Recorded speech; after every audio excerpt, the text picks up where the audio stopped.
Thank you so much sir. Perarasu sir Guru படமாக இருந்தால் கூட எங்களுக்காக வந்து சப்போர்ட் பண்ணியிருக்காரு. டைரக்டர் சாருக்கு ரொம்ப தேங்க்யூ சொல்லணும். ஏன்னா வந்து ஒரு அசிஸ்டன்ட் டைரக்டராக ஒர்க் பண்ணுறது ரொம்ப கஷ்டம்னு எனக்கு தெரியும். பட் இருந்தாலும் நீங்கள் பண்ணுவீங்கம்மா, நீங்கள் பண்ணுங்க அப்படின்னு சொல்லி ஒரு நம்பிக்கை கொடுத்து இந்த குறும்படத்தில் எனக்கு ஒரு வாய்ப்பு கொடுத்துருக்காரு. ரொம்ப தேங்க்யூ ஸோ மச் சார். எல்லோரும் இதில் நல்லா சூப்பராக ஒர்க் பண்ணியிருக்காங்க. தேங்க்யூ எல்லாருக்கும். அப்புறம் மீடியா அண்ட் ப்ரெஸ் ரொம்ப தேங்க்யூ ஸோ மச். நீங்கள் தான் சப்போர்ட் பண்ணணும். நீங்களாம் இருந்தால் தான் எங்களால் முன்னேறி வர முடியும். வந்ததுக்கு எல்லாருக்கும் ரொம்ப தேங்க்யூ ஸோ மச். எங்கள் டீமுக்கு எல்லாருக்கும் நீங்கள் தான் சப்போர்ட் பண்ணுங்க. Thank you so much. மேடையில் இருக்க எல்லாருக்கும் வணக்கம். இங்கே வந்திருக்க நதியோட ஃப்ரெண்ட்ஸ் எல்லாருக்குமே வணக்கம். ஆல்ரெடி வந்து நான் வில்லனா பண்ண படத்தில் அவர் எடிட்டிங் பண்ணார். ஆனால் அவருக்குள்ளே இப்படி ஒரு டைரக்ஷன் மைண்ட்லாம் இருக்கும்னு எனக்கு தெரியாது. ஆனால் அந்த படத்துலேயே ரொம்ப அருமையாக பண்ணியிருப்பார் எடிட்டிங்கை. இப்போ இதை பார்த்தேன், ரொம்ப நல்லாயிருக்கு. இவர்கிட்ட இவ்வளோ பெரிய டேலண்ட்லாம் இருக்கணும்னு நான் நினச்சி கூட பார்க்கல. அது இல்லாமல் நம்ம சினிமா இதை பார்க்கும்போது எல்லாருக்குமே ரொம்ப எல்லாருக்கும் பிடிக்கிற மாதிரி பண்ணியிருக்காரு. அந்த சினிமாவை எவ்வளோ லவ் பண்ணியிருந்தா அவர் இந்த மாதிரி ஒரு ஸ்கிரிப்ட் எடுத்து பண்ணியிருக்காரு. இவர் கண்டிப்பாக பெரிய டைரக்டராக வரணும்னு ஆண்டோட வேண்டிக்க. நீங்கள் எல்லாருமே சப்போர்ட் பண்ணணும். ப்ளீஸ் எழுதுகிறவங்களாம் வந்து அவரை நீங்கள் நல்லா ஊக்குவிச்சு எழுதுனீங்கன்னா தான் அடுத்து ஒரு பெரிய படமாக எடுக்கிறதுக்கு இவருக்கு இன்னும் பயங்கரமான ஸ்கிரிப்டை அவர் உருவாக்கி பெரிய டைரக்டராக வருவார். தேங்க்யூ. என்னுடைய தாய் தந்தையருக்கு என்னுடைய முதல் வணக்கம். அப்போ மேடையில் அமர்ந்திருக்கக்கூடிய எல்லா பெரியவர்களுக்கும், திரையுலக ஜாம்பவன்களுக்கும், நண்பர்களுக்கும், பத்திரிகை உலக நண்பர்களுக்கும், வாழ்த்து வந்தவங்க அனைவருக்கும் என்னுடைய பணிவான வணக்கங்கள். முயற்சியுடையார் எகிழ்ச்சியடையார், அதுதான் வந்து நம்ம சினிமாவில் செய்ய வேண்டியது. இப்போ தான் நான் அண்ணனோட பேசினேன், முள்ளி அண்ணன் பேசியிருந்தேன். என்னென்னா யாரை பார்த்தும் பொறாமப்படாமல் நம்மளுடைய முயற்சிகள் நம்ம பண்ணிட்டு போயிட்டே இருந்தாலே கடவுள் நம்மளுக்கு வேண்டியது, கடவுள் தான் சினிமா, அது சினிமா நமக்கு வேண்டியது நேரத்தில் கண்டிப்பாக செஞ்சிடும். அதுதான் வந்து அதெல்லாம் நாங்கள் நம்பிட்டு போயிட்டுருக்கோம். நான் வந்து தெரியும் உங்களுக்கு, நான் இப்போ காமெடி நடிகர் சிவராமன் சொன்னேன். அந்த லேபிளில் நான் வந்தால் கூட நான் அடியாளாக தான் பண்ணிட்டு இருந்தேன். பிகினிகள்லாம் படத்தில் வந்து அடியாளாக பண்ணிட்டு இருந்தேன். ஒரு கட்டத்தில் வந்து முதல்ல போலீஸாக பண்ணிட்டு இருந்தேன். சீரியலெல்லாம் போலீஸாக பண்ணிட்டு இருந்தேன். போனாலே போலீஸ் அவங்களோட ஹைட் அண்ட் வெயிட்டை பார்த்தோன்னே இன்ஸ்பெக்டர்ஸ் மாடி விட்டுருவாங்க. போலீஸாக ரெகுலராக பண்ணிட்டு இருந்தேன். அப்புறம் பயம் ஆயிடுச்சுன்னா இப்படியே போலீஸாக போயிடும்போது சினிமாவில் அப்படின்ட்டு தாடி வளர்க்க ஆரம்பித்தேன். தாடி வளர்த்து நம்ம அப்படி போயிடும், வில்லன் அடியால் போய் வில்லனாக பண்ணி அப்படி ஹீரோ பண்ணி அப்படி போயிடலான்ட்டு அப்படி தாடி வச்சேன். தாடி வச்சோன்னா அதுக்கு அடியால் கேரக்டர் நிறைய பண்ணிட்டு வந்தேன். ஒரு கட்டத்தில் அதுவும் அலர்ஜியாக போயிடுச்சு. ஏன்னா வந்தோடனே ஆதேஷ் அந்த கட்டையில் ஒரு கட்டை எடுத்துக்கணுன்றாங்க. கட்டை பார்த்தாலே அலர்ஜி ஆகிடும். அப்புறம் இல்லைங்க நான் கட்டைகளாமே நாங்கள் ஓடுறேன், பின்னாடி ஓடிடுறேன் இருந்தேன். அந்த மாதிரி ஓடிட்டு இருந்தேன். அதுக்கப்புறம் அந்த குறும்படம், அதுதான் எனக்கு கையில் கிடச்ச ஒரு ஆயுதம். கொரோனா காலகட்டத்தில் குறும்படம் பண்ண ஆரம்பித்தேன். எல்லாரும் குறும்படம் பண்ணாங்க, நம்ம என்ன வித்தியாசமாக பண்ணலாம் அப்படின்னு ட்ரை பண்ணேன். அப்புறம் அந்த சிங்கிள் ஷாட்டில் ஒரு 7 நிமிஷம் சிங்கிள் ஷாட்டில் ஒரு ஷார்ட் ஃபிலிம் பண்ணேன். அப்புறம் அதில் வந்து ஒரு செல்ஃபிலேயே வந்து 5 மினிட்ஸ் சிங்கிள் ஷார்ட் ஃபிலிம் பண்ணேன். அப்போது பேரரசர் தான் ஃபஸ்ட் அனுப்பிச்சேன். பார்த்துட்டு உண்மையாகவே சொல்கிறேன், அவ்வளோ பெரிய மனசு பேரரசர் இருக்குது. அது திறமைகளை அவங்க வாழ்த்துறோம்னா அவர் உடனே பாராட்டிடுவார். அது மட்டும் இல்லாமல் அந்த நேரத்தில் வந்து வீடியோ எடுத்து எனக்கு பாராட்ட அனுப்பிச்சார். அது வந்து எனக்கு இன்றைக்கும் என்னோடய சினிமாக்கள் எப்பயும் மறக்க முடியாது சார். தேங்க்யூ. ஸோ அந்த அளவுக்கு பேரரசருடைய மனசு. அதுக்கப்புறம் அது அப்படியே அந்த ஷார்ட் வந்து நல்ல பெரிய பரபரப்பு வச்சு அந்த இடத்துல போயிட்டு இருந்தது. எது சொல்லலாம், நம்முடைய முயற்சிகள் தான் நம்மளை அடுத்த கட்டத்துக்கு கொண்டு போவோம். நான் அந்த ஷார்ட் ஃபிலிம் பண்ணலைன்னா இன்னும் நான் அந்த கட்டையை பிடிச்சிக்கிட்டு இல்லை எஸ் சார் அப்படின்னு போலீஸாக தான் ஓடிட்டு இருக்கோம். இப்போ நான் பண்ணிட்டு இருக்க படங்களுமே வேற ஒரு கேரக்டர் பண்ணிட்டு இருக்கேன். நதியை பற்றி நான் பேசணும். நம்ம நதி புயல், அவர் வந்து ஆக்சுவல் நதி புயல், இப்போ நதியின் பேர் வச்சு நதி புயல் அப்படி இருப்பார். அவர் விந்தைன்னு ஒரு படம் அடித்தேன், லாரா சார் தான் இயக்குனர். அதுக்கு அந்த படம் செய்யும்போது அவர் வந்து ஒரு எடிட்டர் தான் அவர். ஆனால் ஷூட்டிங் ஸ்பாட் டெய்லி வந்துடுவார். டெய்லி வந்து துரு ஓடிட்டு இருப்பார். சரிண்ணா எடிட்டர் ஏன் ஸ்பாட் நம்ம எந்த ஸ்பாட் ஷூட்டிங் ஸ்பாட் அந்த பார்க்க மாட்டோம், எடிட்டர் வந்து பார்க்க மாட்டோம். இவர் எடிட் பண்ணிட்டு இருப்பாரு. அது மாதிரி ஷார்ட்டு சொல்லிட்டு இருப்பாரு. அவன் படம் பண்ணுறேன்னு சொல்லிட்டு இருப்பாரு. அப்புறம் திடீர்னு பார்த்தா அன்றைக்கி ஒரு 6 மாதம் முன்னாடி வந்து சார் நான் படம் பண்ணலான்னு இருக்குது, ஒரு ஷார்ட் ஃபிலிம் பண்ணலான்னு இருக்கேன், நீங்கள் பண்ணி தரணும் அப்படின்னாரு. அப்படின்னு சொல்லிட்டு அதுக்கப்புறம் காணாம போயிட்டார். இப்போ தான் பார்க்குறேன். காணாம போயிட்டு அதுக்கப்புறம் என்ன சொன்னார், அதுக்கப்புறம் திடீர்னு பார்த்தா சார் படம் முடிச்சிட்டேன் அப்படின்னாரு. இல்லை நதி சொல்லவே இல்லை சார் இது மாதிரி பட்ஜெட்டில் பண்ணணும் அப்படின்னாரு. சார் பேரரசர் காமிச்சிக்கலான்னு பேரரசர் தான் காமிச்சேன். அது வந்து இன்னும் நல்லா ப்ரொமோட் பண்ண அப்படின்னு அதுவே மிகப்பெரிய வெற்றி. தேவ சார் வந்து ஒரு அருமையான பாட்டு இருக்காரு. உண்மையாவே sir thank you so much sir. என் நண்பனுக்கு எழுதி கொடுத்து சகோதரி எழுதி கொடுத்து அவ்வளோ வரிகள் வந்து ஆழமான சினிமாவை நேசிக்கிற ஒவ்வொருத்தரும் ரசிக்க வேண்டிய அதோட வழி உள்ள இருக்க அந்த அத்தனை வரிகள் வந்து பேரரசர் அவர்கள் இருக்காது. சினிமா எங்களுக்கெல்லாம் சாமி, உண்மையே சாமி தான். சாமியும் சினிமாவும் ஒன்று, சோதிச்சுக்கிட்டே இருக்கும். நீ எந்த அளவு தாங்குறீங்களோ அந்த அளவு சோதிச்சிடும். ஒரு நாள் அந்த சினிமாவை நம்மளை உயரத்தை தூக்கி வைக்கும். சினிமா கடவுள் அப்படிதான், சோதனை கொடுத்துட்டே இருப்பாரு. நீங்க சோதனை கொடுத்து கடவுள் வெறுத்துட்டு போயிட்டீங்கன்னா நீ அப்போ சாகணும், அவ்வளோதான், அது வழியே கிடையாது. அது மாதிரி சினிமாவில் எத்தனை சோதனை வந்தாலும் தாங்கிட்டே போகணுன்ற நம்ம அருமையான வரி சினிமா வந்து சாமின்னு சொன்னாரு. அது மிகப்பெரிய வரி. உண்மையே நதிக்கிட்ட இப்படி ஒரு மிகப்பெரிய ஒரு புயல் அடிச்சு வீசுது. கண்டிப்பா இந்த குறும்படம் நானும் எதிர்பார்க்கல, அவ்வளோ அழகாக இருந்துச்சு. லாஸ்ட் அந்த ட்விஸ்ட் வந்து ரொம்ப நல்லா, யாருமே எதிர்பார்க்க முடியாத ட்விஸ்டாக இருந்தது. அதில் ஹீரோ நடிச்சது நம்ம சகோதரர் நல்லா பண்ணியிருந்தார். ரொம்ப நல்லா இந்த ஹீரோயின்ஸ் அவங்கெல்லாம் நல்லா பண்ணியிருந்தாங்க. பாட்டு பரணி சார் அப்படியே ஒரு அவரும் ரசிச்சு பாடியிருக்காரு. ஸோ டோட்டல் ஒரு படத்துக்கு வெற்றி டீமோட வெற்றி தான். அந்த டீம் இந்த படத்துக்கு இதில் வந்து நல்லா உழைச்சிருக்காங்க. நதி வந்து மிகப்பெரிய இயக்குனர் வரணும், நான் கடவுள் வேண்டிக்கிறேன். அவருக்கு நீங்கள் எல்லாம் சப்போர்ட் பண்ணணும். தேங்க்யூ. உட்காந்துருக்கோம் எல்லாருக்குமே வணக்கம்.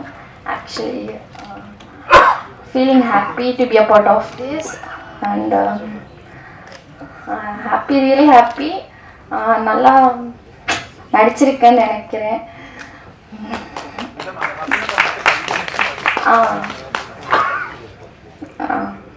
நர்வஸாக இருக்கு. thank you giving me this opportunity. Actually thank you so much. என்னை பெற்றெடுத்த அன்னைக்கும் என்னை தத்தெடுத்த சென்னைக்கும் என் முதல் வணக்கம்.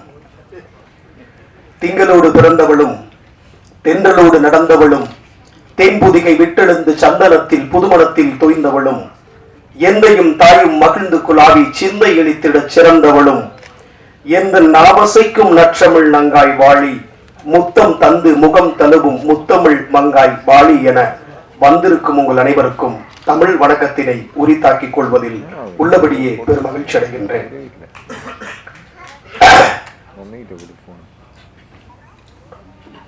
காண்டம் இளைஞர்கள்லாம் வேற மாதிரி எதிர்பார்த்திருப்பீங்க, இன்க்ளூடிங் நான் கூட அப்படிதான் எதிர்பார்த்தேன். ஆனா ஒரு கட்டத்துக்கு மேல ஓகே இது ஸ்கிரீன் பிளே எல்லாம் மாறும் அப்படின்ற நம்பிக்கை இருந்துச்சு. ஒரு அற்புதமான இந்த தமிழ் சமூகத்திற்கு சினிமாவை நேசித்துக் கொண்டிருக்கின்ற நடிகராக இருக்கட்டும் அல்லது தொழில்நுட்ப வல்லுநர்களாக இருக்கட்டும் அல்லது ஒரு இயக்குநராக இருக்கட்டும், அவர்களுக்கெல்லாம் ஒரு நம்பிக்கையை தந்த ஒரு ஆகச்சிறந்த படைப்பாய் நான் இந்த காண்டம் குறும்படத்தை காண்கிறேன். ஏவிஎம் ஸ்டுடியோவில் வாட்ச்மேன் வேலை பார்த்தவர் தான் அண்ணன் பசங்க பாண்டியராஜ் அவர்கள். ஹோட்டலிலே சர்வர் வேலை பார்த்தவர் தான் இன்று நடிப்பு அரக்கனாக திகழ்ந்து கொண்டிருக்கின்ற நடிகர் எஸ் ஏ சூர்யா அண்ணன் அவர்கள். கோயம்பேட்டிலே பஸ்ஸில் பயணம் செய்வதற்கு 10 ரூபாய் கூட பணம் இல்லாமல் இருந்து வசதி இருந்தும் கூட அந்த கஷ்டத்தை உணர்ந்தவர் தான் லோகேஷ் கனகராஜ் இயக்குனர். இப்படி ஒவ்வொருவருக்கும் வெற்றி பெற்ற ஒவ்வொரு வெற்றியாளர்களுக்கும் ஒரு கடந்து வந்த ஒரு பயணம் இருக்கிறது. அதே மாதிரி மிஸ்கின் அண்ணன் அந்த முதல் படம் சித்திரம் பேசி தெரிய தூக்கி கொண்டு தாம்பரம் வரைக்கும் நடந்தே கதையை சொல்லிட்டு போவாரு, நடந்தே கதையை சொல்லிட்டு திரும்ப வருவாராம். இப்படி ஒவ்வொரு வெற்றியாளருக்கும் ஒரு ஆகப்பெரும் வரலாறு இருக்கிறது. இப்ப இந்த நிகழ்ச்சிக்கு கூட ஒரு அற்புதமான ஒரு பாடலை தந்திருக்கிறார் அன்பிற்குரிய அண்ணன் பேரரசு அவர்கள். ஆண்டவர்களும் ஆளப்போவர்களும் என்ற ஒன்று வரி வரும்.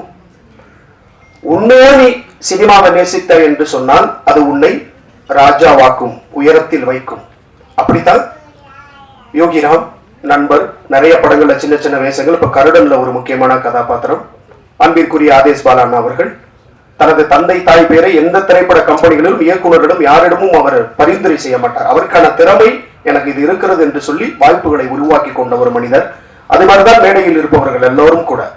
ஆனால் இந்த குறும்படத்திலே ஒரு அழைப்பினை ஏற்று இங்கே வருகை தந்திருக்கக்கூடிய அண்ணன் பேரரசு அவர்கள் எல்லாம் உண்மையிலேயே நல்ல மனம் படைத்தவர்கள். இந்த படத்திலே நடித்த அந்த கதாநாயகன் தம்பியாக இருக்கட்டும், கவிதா என்ற கதாபாத்திரத்திலே பண்ணவராக இருக்கட்டும், அன்பு குழந்தை அவர்களாக இருக்கட்டும், படத்தில் பணிபுரிந்த அத்துணை பேருக்கும் என்னுடைய மனம் திறந்த வாழ்த்துக்கள். நானும் ஒரு 3 குறும்படங்களை இயக்கியவன். அதிலே செவிலியர் கடவுள் என்கின்ற குறும்படம் பல விருதுகளை பெற்றது. அண்ணன் பேரரசு ஆர்.வி. உதயகுமார் அண்ணன் கைகளிலே கோயம்புத்தூரில் நடந்த விழாவிலே நானும் கலந்து கொண்டு பரிசுகளை பெற்றேன். அது ஒரு குறும்படம் தான். அதாவது மண்ணில் விழுந்து மரமாகி விடுவேன் என்று கடுகு விலைக்கே கம்பீரமாக இருக்கிற பொழுது, மண்ணில் விழுந்து மரமாகி விடுவேன் என்று கடுகு விலைக்கே கம்பீரம் இருக்கிற பொழுது மனிதனாய் பிறந்த நமக்கு நம்பிக்கையும் கம்பீரமும் தேவைப்படுகிறது. அந்த ஒரு நல்லது ஒரு வாய்ப்பை தம்பி நதி அவர்களுக்கு உருவாக்கி தர வேண்டும். பத்திரிகையாளர்கள் ஏதேதோ செய்திகளை எப்படியோ எழுதுகிறீர்கள். இந்த அன்பு தம்பியையும் நீங்கள் வாழ்த்தி நிறைய எழுதுங்கள். இன்னும் ரொம்ப ஒரே வரியில ரொம்ப சினிமாவை பத்தி ரொம்ப கேவலமா சொல்லிக் கொண்டிருக்காங்க. அவங்களுக்கெல்லாம் செருப்பால் அடிச்ச மாதிரியான ஒரு ஸ்கிரிப்ட் இது. அது போற போக்குல சினிமா கிடைக்காங்க. குறிப்பா அந்த பைரோன் ரங்கநாதன் அவர் மேல எனக்கு ஒரு பெரிய மதிப்பு இருக்கு. எனக்கு ஒரு மதிப்பு இருக்கு. என்னன்னா அவர் என்னுடைய தகப்பன் ஸ்தானத்தில் இருக்கக்கூடிய, ஆனால் என் சினிமாவை நீ கண்ணுல பாத்தியா? பார்க்காத விஷயத்த ஒரு வியூவர்ஸை கலெக்ட் பண்ணணும், அதன் மூலம் ஒரு வருமானம் வரணும் அப்படின்றதுக்காக ஒரு குழந்தைகிட்ட கூட ஒரு முத்தத்தை நீ கேட்கணும்னா அந்த குழந்தை விருப்பம் இருக்கணும், சம்மதம் இருக்கணும். அப்பதான் அந்த பாப்பா நமக்கு கொடுக்கும். அங்கிளுக்கு ஒரு முத்தம் கொடுக்கும் அப்படின்னு கேட்டு பாருங்களேன். தெரியாத ஃப்ரெண்ட்ஸோட போங்க, மனசு ஒப்புன்னு ஒரு விஷயத்துக்கு ரொம்ப வலிக்குது. இல்லைன்னா பயன்படுறது செருப்பால் அடிச்ச மாதிரி ஒரு படம் கிடையாது.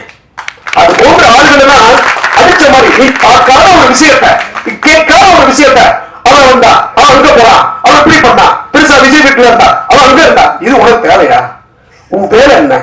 அவ்வளவு பேர் சினிமாவில் 4 கோடி ரூபாய் 5 கோடி ரூபாய் போட்டு ஒரு படம் எடுக்கிறதுக்கு எவ்வளவு போராடிட்டு இருக்காங்க. ஒரு அசிஸ்டன்ட் டைரக்டர் சாப்பிடாம ஒரு வழி இருக்கும், செருப்புல ஊக்கு போட்டுட்டு பிஞ்ச செருப்பு போட்டுக்கிட்டு இந்த கோடம்பாக்கத்துல எத்தனையோ உதவி இயக்குநர்கள் அமைஞ்சிருக்காங்க. அதெல்லாம் இவங்களுக்கு தெரியாம ஒரு மைக் கிடைச்சிருச்சு, ஒரு 10க்கு 10 ரூம்ல எனக்கெல்லாம் பேச தெரியாமலும் இல்ல, தீ பிடிக்க விட்டுருவேன். அதுக்கு வரல. நம்முடைய களம் வேறு, நம்முடைய பயணம் வேறு, நம்முடைய பாதை வேறு. முடிஞ்சா 4 பேரை தட்டி கொடு, இல்லையா வேலை உண்டுன்னு சொல்லிட்டு ஒரு சுயநலமா இந்த வாழ்க்கையை வாழ்ந்துட்டு நீ போ. நீ எத்தனை வருஷம் இந்த மண்ணில் வாழ போற? கொரோனாவிலிருந்து நம்ம மீண்டு வந்திருக்கிறோம். இது போன்ற தம்பியை போன்ற இயக்குநர்கள், ஒரு எடிட்டருக்குள்ள ஒரு ஆக சிறந்த ஒரு கற்பனை இருக்கும். ஒரு 2.5 மணி நேரம் 3 மணி நேரம் படத்தை இழுத்துக்கிட்டே போறோம்னா எடிட்டர் எங்க கை வைக்கணும், எங்க கட் பண்ணா எங்க ஃபாஸ்டா இருக்கும், எங்க பூம் இருக்கும், எங்க ஃபைட் வைக்கணும், எங்க சாங் எங்க கட் பண்ணணும் அப்படின்னு மாஸ்டர்ஸ் இருந்தா கூட editor is basically is a creator. அவரும் ஒரு டைரக்டர், படைப்பாளிக்கு சமம். ஏன் படைப்பாளின்னு சொல்றோம், இயக்குநர்னு சொல்லாம? படைப்பாளி என்பவன் படைப்பாளர்களை ஆள்பவன், பிரம்மன், மனிதர்களை உருவாக்குவன், வித்தியாசமான கதாபாத்திரங்களை, வித்தியாசமான முகங்களை கொண்டு ஒரு படைப்பாளர் என்று கருடன் ஓடிக்கொண்டிருக்கிறது, இந்த அறம் ஓடியது, இப்படி நிறைய படங்கள் ஓடிக்கொண்டிருக்கிறார். அந்த இயக்குனுடைய வழி, அந்த கற்பனை வளம். நிறைய பேசணும், நிறைய ஆளுமைகள் இருக்கிறாங்க மேடையில் உள்ளிட்ட அத்துணை பேருக்கும் மனசார வாழ்த்த வந்த உங்கள் அனைவருக்கும் எனது நன்றியை தெரிவித்துக் கொள்கிறேன். அண்ணன் பெரு துளசி பழனிவேல் அவர்கள் தான் என்னை போன்ற ஆளுகளை ஊக்கப்படுத்திக் கொண்டிருக்கிறார்கள். எனவே பத்திரிகையாளர் சகோதரர்கள் பலருக்கு தெரியும். அந்த நிகழ்வை சிறப்பாக செய்து கொண்டிருக்கின்ற அண்ணன் கிளாமர் சத்யா அவர்களுக்கும், தேங்கினால் அது குளம், தேங்கினால் அது குட்டை, தேங்கி கிடந்தால் அது ஏரி, ஓடிக்கொண்டே இருந்தால் அது நதி. அன்பு தம்பி நதி இன்னும் சினிமாவில் நிறைய ஓட்டங்களை ஓடி அந்த வெற்றி ஒரு உயரத்திலே ஒரு சிகரத்திலே இருக்க என் நெஞ்ச தோட்டத்திலே பூத்திருக்கின்ற வஞ்சகமில்லா மலர்களால் வாழ்த்துக்கள் கூறி, அன்பு அண்ணன் என் மீது ரொம்ப பாசமும் மரியாதையும் வைத்திருக்கின்ற பேரரசு அண்ணன் அவர்களுடைய பாடல் உண்மையிலே நானும் அண்ணனும் உட்காந்துதான் கேட்டோம். அதை பத்தி பேசணும்னா அதுக்கு ஒரு 10 நிமிஷம் தேவைப்படும். எனவே அன்பு அண்ணன் சினிமாவை நேசித்து ஒரு நாட்டரசங்கோட்டை அப்படின்ற ஒரு ஊர்ல இருந்து வந்து இன்னைக்கு சினிமாவில் என்னென்ன டைட்டில் எதுக்கு வைக்கிறாங்க, ஏன் வைக்கிறாங்கன்னு ஒண்ணுமே புரியல. தமிழ் செத்து போய் கொண்டிருக்கிறது. என்ன டைட்டில்? ஒரு படத்திற்கு கதை எப்படி முக்கியமோ அது போல அந்த படத்தினுடைய தலைப்பு மிக மிக முக்கியம். எத்தனையோ இருந்தாலும் கூட தான் பிறந்த தமிழகத்தினுடைய மண்ணுகளுடைய ஊர பேரை வைக்கிறதுக்கே ஒரு பவர் இல்லைங்க. திருப்பாச்சி அருவாளுக்கு பேமஸ், திருப்பதி லட்டுக்கு பேமஸ், சிவகாசி பட்டாசு தொழிலாளி, திருவண்ணாமலை, பழனி, இதுக்கு ஒரு வரலாறு வந்து அதுக்கு ஒரு கட்சி வரும்ல. ப்ரொடியூசர் சொல்லிருப்பாங்க, இல்ல பேரரசு நீ டைட்டில் வேற மாத்தி வை, என் கதை என் படைப்பு இந்த தலைப்பை வைங்க, இது நல்லா இருக்கும். கான்பிடண்டா இருக்காருல்ல. அப்ப இந்த தமிழ் சமூகத்திற்கும் இந்த தமிழ் மண்ணுக்கும் எவ்வளவு ஒரு பெருமையை சேர்த்து கொண்டிருக்கிற அற்புதமான இயக்குனர் அவர் வந்து இந்த படத்துல ஒரு பாடலும் எழுதி அதுல டைட்டில் கார்டு போகும்போது கலை உலக தாய் நதி இங்கவா அப்படித்தானே போட்டிருந்தேன். எப்படி போட்டிருந்தேன்? கலையுக தாய். எவ்வளவு பெரிய வார்த்தை தெரியுமாங்க அது. அது ஒரு டீப் கான்சோலன்ஸ். அதை நீங்க ஃபீல் பண்ணா மட்டும்தான். அப்ப நதி தன்னை அல்லது பேரரசு அவர்களை எப்படி உணர்ந்திருந்தால் கலை உலக தாய் என்று சொல்லுவார். அந்த தாய் அந்த வார்த்தைக்கு அர்த்தமே கிடையாதுங்க. கண்ணில் பார்க்குற ஒரே கடவுள் தாய் மட்டும்தான். அப்படி பேரரசு அண்ணனை தாயா பார்க்குற நதி, நீ ஜெயிக்கணும், உனக்கு என்ன சப்போர்ட்னாலும் அண்ணன் நானு செய்யறோம். சரியா? வாழ்த்துக்கள் அனைவருக்கும். நன்றி, வணக்கம். எல்லோருக்கும் வணக்கம். இந்த பரபரப்பான வாழ்வியல் சூழ்நிலையில் எங்களை வாழ்த்துவதற்கு சிறிது நேரம் ஒதுக்கி இங்கே வருகின்றக்கூடிய சிறப்பு விருந்தினர் எல்லோருக்கும் என்னுடைய வணக்கங்கள். இது ரொம்ப ரொம்ப ரொம்ப நீண்ட நாள் போராட்டம். இது சினிமாங்கிறது எவ்வளோ ஒரு கஷ்டமான விஷயம் அப்படிங்கிறது இங்கே உள்ள எல்லாருக்குமே தெரியும். அதில் ரொம்ப காலமாக நாங்கள் போராடிக்கிட்டே இருக்கோம். நதியாக இருந்தாலும் சரி, நானாக இருந்தாலும் சரி, எல்லாருமே. ஸோ இது இது எப்படி இருக்குது அப்படிங்கிறது இவங்க சொல்லும் போது தான் எங்களுக்கு ஒரு போஸ்டப்பாக இருக்குது. நீங்கள் எல்லோருமே வாழ்த்துங்கள், வளரும். நன்றி. ஆளுமைகள் அனைவருக்கும் எனது நெஞ்சார்ந்த வணக்கம். இந்த படம் முதல் அன்னைங்கிட்ட சொல்லும்போது தலைப்பு காண்டம்னு சொன்னார். சினிமா அந்த ஷூட்டிங்ஸ் பண்ண தெரியும் பார்த்தே கிடையாது. ஆனால் சினிமா சிறந்த ஒரு காதல் எனக்கு இருக்கு. ஆனால் ஒரு விஷயம் எனக்கு புரியாமல் இருந்துச்சு. என்ன அப்படின்னா, ஒரு தாய் கருவுற்ற பிறகு அந்த 10 மாசம் அந்த குழந்தை பிரசவிக்கிற வரைக்கும் எத்தனை தியாகத்தை பண்ண வேண்டி இருக்குதோ நிச்சயம் தெரியும். கரெக்டா? தாயோட அன்பு நம்ம எல்லாம் உணர்ந்திருக்கிறோம். அந்த 10 மாசம் வரைக்கும் நாம் அனுபவித்த ஒரு தாயாக அவள் ஒவ்வொரு முறையும் தியாகத்தாயாய் நின்று வந்த அந்த நிமிடம் நமக்கு நல்லாவே தெரியும். அதே போல அந்த குழந்தை பிறக்கிறதுக்கு ஒரு கனவு இருக்கும், என் குழந்தை இப்படி பிறக்கணும். அதே போல சினிமா திரையுலகில் பல கனவுகளோடு பல சிறந்த தலைவர்களாய் மாற வேண்டிய இயக்கம் இருக்கிறாங்க. நான் நிறைய பேர் இந்த உள்ள வந்தப்ப நிறைய பேர் நான் பார்த்தேன். அவ்வளவு கனவுகள். சார் சொன்ன மாதிரி கிழிஞ்சு போன செப்பல் போட்டு ஒரு நாள் நான் ஜெயிச்சவன்ற தன்னம்பிக்கையோட அறிவாளிகளும் அறிவற்றவர்களாக இருக்கிறாங்க. இப்படிப்பட்ட இந்த இணை இயக்குநர்கள், இந்த இயக்குனர் ஆய்ந்த பல கனவுகளை தேடிக்கொண்டிருக்கிறவங்களுக்கு நிறைய பேர் ஜெயிக்கின்ற வாய்ப்புகளை இந்த திரையுலகம் நிச்சயமா கொடுக்க நம்பிக்கையோடு இருக்கிறவங்களுக்கு வாய்ப்புகள் கொடுங்க. முக்கியமா நதியனா பத்தியும் நான் சிவாசார பத்தியும் பேசணும். இந்த படத்தோட அத்தனை வெளிப்பாடும் அவள் இருவரும் அனுபவித்த அந்த வழிகள் தான். சினிமாவில் எல்லாருமே ஒரு வார்த்தையை சொன்னா இப்படிதான் அப்படின்னு சொல்லிட்டாங்கல்ல, அது இல்ல. ஒரு கோயிலுக்கு நிகரான ஒண்ணு, கோயில கருவறைக்குள் இருக்கிற அந்த சாமியோட சிலை இருக்குல்ல, அதுக்கு நிகரான ஒண்ணு நான் உண்மையை நேசிச்சா. அப்படி பல கனவுகளோடு இந்த படத்தை எடுத்து இன்னைக்கு உங்க கண்மால பார்வையிட்டு இருக்கிறாங்க. இந்த படம் நிச்சயமா மாபெரும் வெற்றி அடையணும். எனக்கு சினிமாக்குள்ள முதல் வரும்போது பல காட்சிகளை எனக்கு சொல்லிக் கொடுத்தது அப்படின்னு நான் அறிவிச்சிட்டேன். இப்ப தாயின் கருவறை என்ற படத்தை நான் எடுத்திருக்கிறேன். சீக்கிரமா இதே இடத்துல படத்தை நான் அண்ணோட மூலியமா நான் ரிலீஸ் பண்ணுவேன். இந்த படம் பல வெற்றிகளை பார்க்கணும். இதன் மூலமா அண்ணனுக்கு ஒரு வாய்ப்பு கிடைக்கணும். சினிமா திரையுலகத்துக்கு ஆகச்சிறந்த கதையோட அண்ணன் நின்றுருக்காங்க. அந்த படத்துக்கான வாய்ப்பு கிடைச்சி அண்ணன் ஒரு பெரிய படம் எடுக்கணும். அடிக்கடி சொல்லுவாரு, என்னோட தாய் என்னோட கடவுள் பேரரசன் சொல்லுவாரு. பிரமிச்சு போயிருக்காங்க. அப்படி ஒரு அம்மாவுக்கு நிகரா யாரையும் சீக்கிரம் பார்க்க முடியாது, அடிக்கடி சொல்லுவாங்க. ஸோ அண்ணோட வெற்றி நான் சீக்கிரம் பார்க்கணும்னு ஆசைப்படுறோம். நம்ம எல்லாம் சேர்ந்து ஒரு நாள் பார்ப்போம். இந்த படம் மாபெரும் வெற்றி அடைய வாழ்த்துக்கள். நன்றி. வணக்கம். இங்க மேரியில உட்காந்துருக்க அனைவருக்கும் வணக்கம். தேங்க்யூ சொல்லிக்கிறேன் இந்த மூவிக்கு நீங்க இங்க பார்த்ததுக்கு. நாங்க நினைச்சே பார்க்கல. ஆக்சுவலி இந்த மாதிரி போட்டு எங்களுக்கு ஆட்டுவாங்கட்டு நான் சிம்பிளா யூடியூப்ல தான் வரணும்னு நினைச்சேன். பட் இதுக்கு சப்போர்ட் பண்ணி எல்லாரும் வந்ததுக்காக நன்றி. அதுக்கு இதுவும் இவ்வளவு சப்போர்ட் பண்ணிருக்கீங்க. இந்த பத்திரிக்கையாளர் எல்லாருமே வந்திருக்கீங்க. Thank you so much. பட் பேசுறேன்னு தெரியல, ரொம்ப நர்வஸா இருக்கு. Thank you so much. மேடையில் அமர்ந்தவர் அனைவருக்கும் வணக்கம். பேரரசர் நடிக்க மட்டும் இல்லை, எனக்கும் தான். அவர் எவ்வளோ படம் பண்ணியிருக்காரோ அது 1-2 படம் தவிர மீதி எல்லா படத்துக்கும் நான் தான் டான்ஸ் மாஸ்டர் பண்ணியிருக்கேன். எல்லா சாங் ஓப்பனிங்கும் அவர் எனக்கு முதல்ல கொடுத்துருவாரு. ஃபர்ஸ்ட் டே தான் ஃபர்ஸ்ட் ஷாட்டே என்னதான் வைக்க சொல்லுவார் ஃபர்ஸ்ட் ஷாட்டே. ஸோ அதெல்லாம் மறக்க முடியாத நிகழ்வுகள். அவர் இன்னும் நிறைய பண்ணணும், நானும் அவரோட ஒர்க் பண்ணணும். ஸோ அவர் அந்த மாதிரி படம் நீங்கள் அவருடைய பண்ண டைரக்ஷன் பண்ண படத்துல எல்லாம் பார்த்தீங்கன்னா பாடல்கள் எல்லாமே கொஞ்சம் அந்த ஓப்பனிங் சாங்லாம் பார்த்தீங்கன்னா ஒரு வெறி விட்டுற மாதிரி தான் இருக்கும்.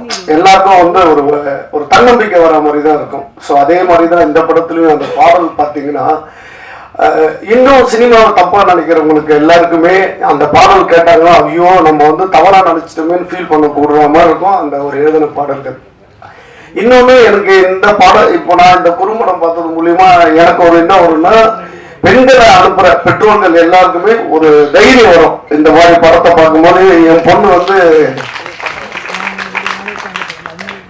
ஒர்க் பண்ண போயிருக்கா, ஸோ அவள் வந்து ஒரு நல்ல தொழிலுக்கு தான் போயிருக்கா, ஸோ அவளுக்கு எந்த இதுவும் வராது, கூட இருக்கிறவங்க எல்லாருமே அண்ணன் தம்பி மாதிரி பார்த்துப்பாங்கன்ற ஒரு தன்னம்பிக்கை வரும். அந்த மாதிரியான ஒரு படம் தான். ஸோ நான் நடிக்கிறதுல இந்த படம் ஃபர்ஸ்ட் ஆஃப் கொஞ்சம் போயிட்டு இருக்கும் போது என்னடா இது இப்படிதான் போயிட்டு இருக்கு, நான் பார்க்கணுமா அப்படின்னா எனக்கே ஃபீல் ஆயிடுச்சு.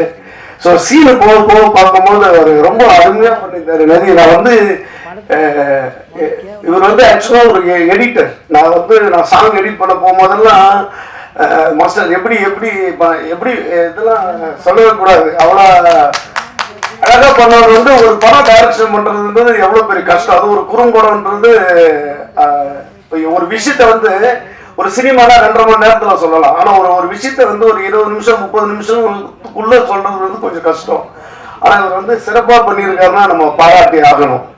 ஸோ இவரை பத்தி கொஞ்சம் நம்ம வந்து அந்த பத்திரிகைகள் கொஞ்சம் பெருசா எழுதி இவர் வந்து வளர்ந்தாருன்னா இவரை மாதிரி இருக்க நிறைய பேருக்கு ஒரு லைஃப் கிடைக்கும். ஸோ நல்ல குறும்படம், இதை வெற்றி அடைய என்னுடைய வாழ்த்துக்கள். நன்றி. நான் ரொம்ப நேரம் பேச மாட்டேன், கவலைப்படாதீங்க. மேடையில் அமர்ந்துள்ள தமிழ்நாடு திரைப்பட இயக்குநர்கள் சங்கத்தின் தலைவர் ஆர்வி உதயகுமார் அவர்களே, தமிழ்நாடு திரைப்பட இயக்குநர் சங்கத்தின் செயலாளர் மரியாதைக்குரிய பேரரசு அவர்களே, ஆர்வி உதயகுமார் அவர்களை பார்த்தவுடன் தமிழ் திரைப்பட தயாரிப்பாளர் சங்கத்தின் இணை செயலாளர் சவுந்தர் வந்து அர்ஜென்டா ஒரு வேலை இருக்குன்னு கிளம்பிட்டாரு. அவங்க நம்பிக்கை தெரியும். அவருக்கு வணக்கத்தை தெரிவிச்சுக்கிறோம்.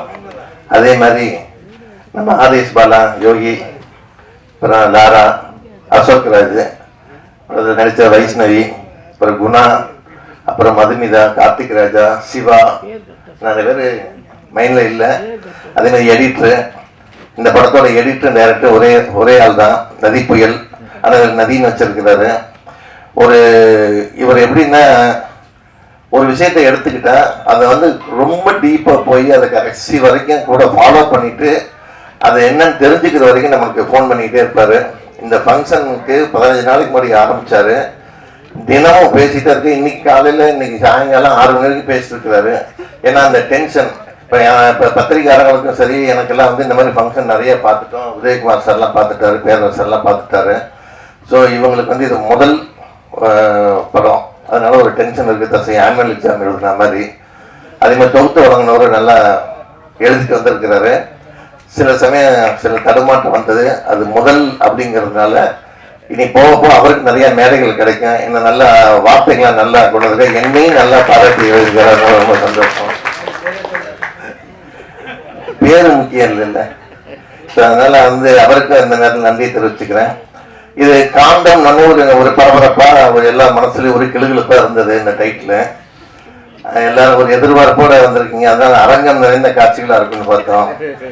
அப்புறம் படம் பார்த்தோடனே ஒரு சினிமாவை பேஸ் பண்ணி பண்ணிருக்காரு. ஒரு டைரக்டர் ஒருத்தர் பேசும்போது சொன்னாரு, டைரக்டர் சொன்னவங்களுக்கு தப்பா நினைச்சுக்க வேணாம். என்னன்னா டைரக்டர் கூப்பிட்டு அசிஸ்டன்ட் டைரக்டர் வேலை வாங்குவாங்க லொக்கேஷன்ல. ஒன்னொன்னா சொல்லி சொல்லி போயிட்டு வருவாங்க. அதாவது இது வேணும் அது வேணும் சொல்லும் போது தான் போய் எடுத்துட்டு வருவாங்க. ஆனா சில அசிஸ்டன்ட் டைரக்டர் என்ன பண்ணுவாங்க, அடுத்த டைரக்டர் என்ன கேட்க போறாரு, அடுத்து இதுதான் வரும், இந்த சீன் தான் இருக்கும், இதுக்கு இந்த காஸ்டியூம் தேவைப்படுன்னா அலர்ட்டா இருக்கான் பாருங்க, விளையாட்டா இல்லாம அவன் சீக்கிரம் பெரிய டைரக்டர் ஆயிடுவான். அந்த மாதிரி இருக்கிறதுல நம்ம நதி வந்து எடிட்டரா இருந்து இப்ப டைரக்ஷன் வந்திருக்கிறாரு. நீங்க சொன்னதை செய்யறது வந்து செக் மாடல் சொல்லுவாங்க. ஆனா ஓவர்டேக் பண்ணிட்டு போயிடக்கூடாது, டைரக்டருங்க கட் பண்ணிடுவாங்க. அதுல நம்ம ஜாக்கிரதையா இருக்கணும் அசிஸ்டன்ட் டைரக்டருங்க. ஸோ நீங்க வந்து உங்க திறமையை வளர்த்துக்கிறதுக்கு டைரக்டர் கூடயே திறந்து போய் அசிஸ்டன்ட் டைரக்டர்லாம் பெரிய ஆளா வந்திருக்காங்க, வந்துட்டு இருக்காங்க. ஸோ இவர் இந்த ஃபர்ஸ்ட் ஒரு டைரக்ஷன்ல இப்படி ஒரு டைட்டில் வச்சு ஒரு பரபரப்புக்காக இந்த டைட்டில் வச்சிருக்கிறாரு.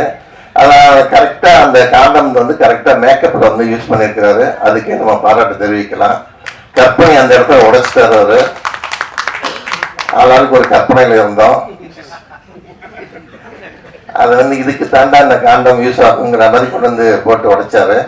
ஸோ அதுக்கு ஒரு திறமை வேணும் இல்லையா? முதல்ல ஒரு எக்ஸ்பெக்டேஷனை உருவாக்கி கொண்டு வந்து நெருக்கிறதுங்கிறது. சினிமாங்கிறது சினிமாவுக்கு வந்து சினிமா, அதாவது ஆண் பாவம்னு ஒரு படம் பாண்டியராஜன் டைரக்ட் பண்ண படம் அது. ஆக்சுவலாக அதில் சினிமா பற்றி ஒரு பாட்டு வரும்.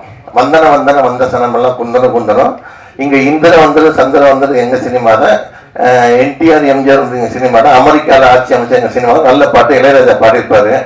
அதுக்கப்புறம் இந்த குறும்படத்தில் சினிமாவை பற்றி உயர ஒரு பாட்டு இருக்குன்னா அது பேரரசர் தான்.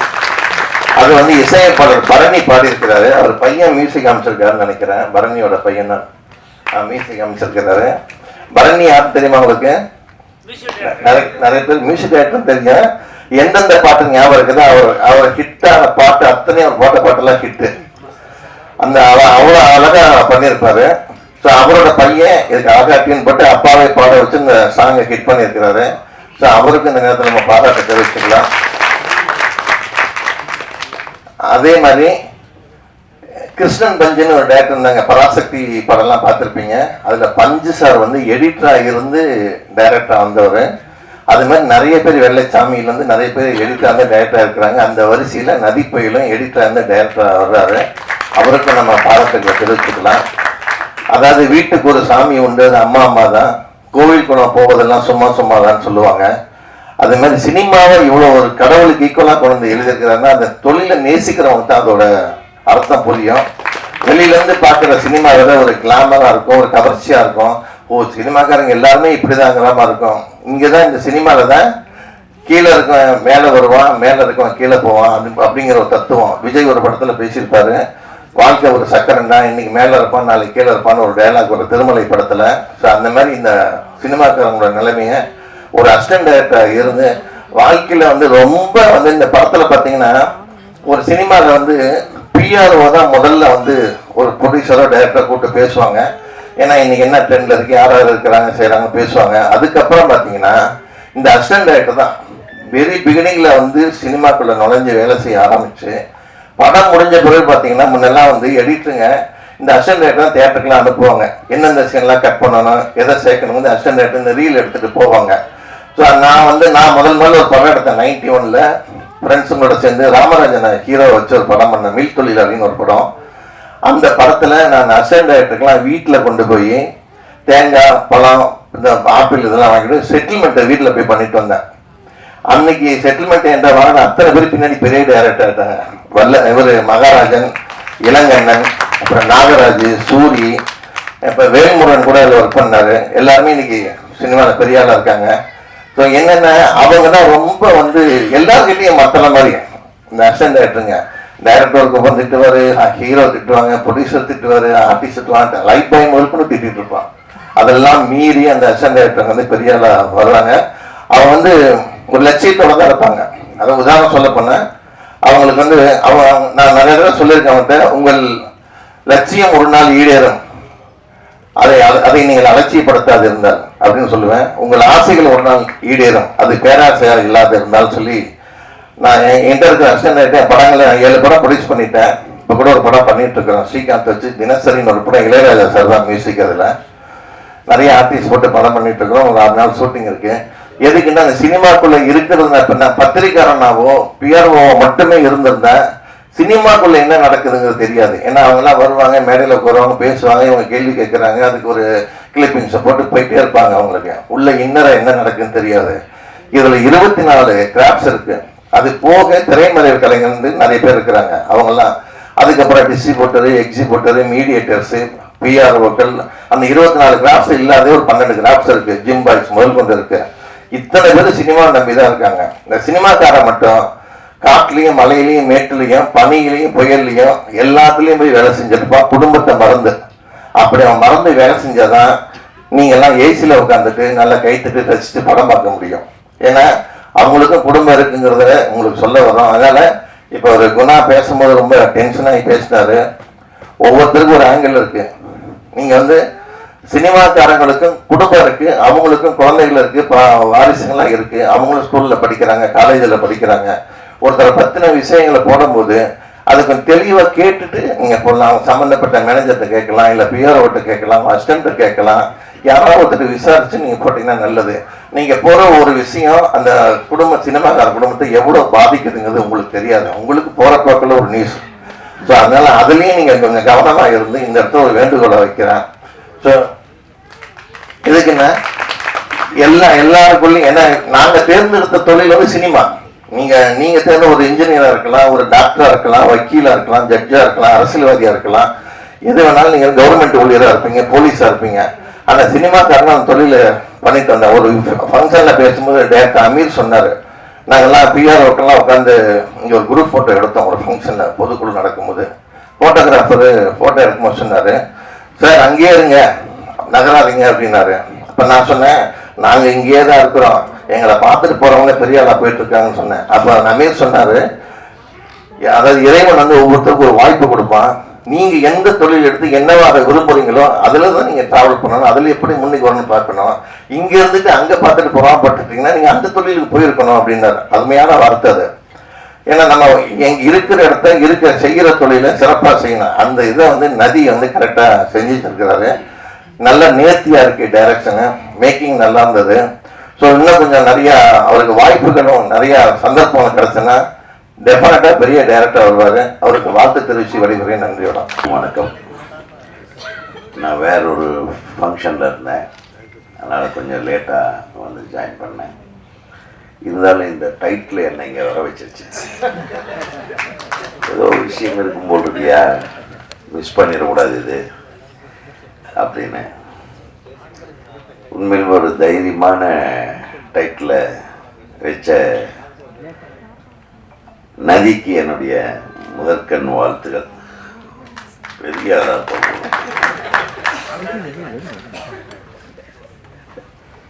நான் இப்போ அந்த மீட்டிங்கில் பேசிட்டு வந்தேன். தயவு பண்ணி இப்போ நிறைய பேர் டைட்டில் வைக்கிறாங்க. இப்போ டைட்டில் என்ன டைட்டில் வைக்கிறதுன்னு யோசனை பண்ணிக்கிட்டு அவன் மோட்டர் சைக்கிளும் கார்லேயும் சுற்றிட்டு இருக்காங்க. போல் யூட்டர்ன் டைட்டில் வச்சான், ஜங்ஷன் டைட்டில் வைக்கலாம், ரவுண்டானா, சிக்னல், பார்க்கிங். நல்ல யோசனை. எவ்வளவு அழகான டைட்டில்கள் நம்ம வச்சு, நம்ம டைட்டில் வைக்கிறதுக்கே ஒரு வாரம் 10 நாள் ரூம் போட்டு டிஸ்கஸ் பண்ணுவோம். நல்ல டைட்டில் கொடுக்குற உதவியாளருக்கு வந்து ஒரு 10,000 ரூபா 5,000 ரூபான்னு சன்மானம் கொடுப்போம்.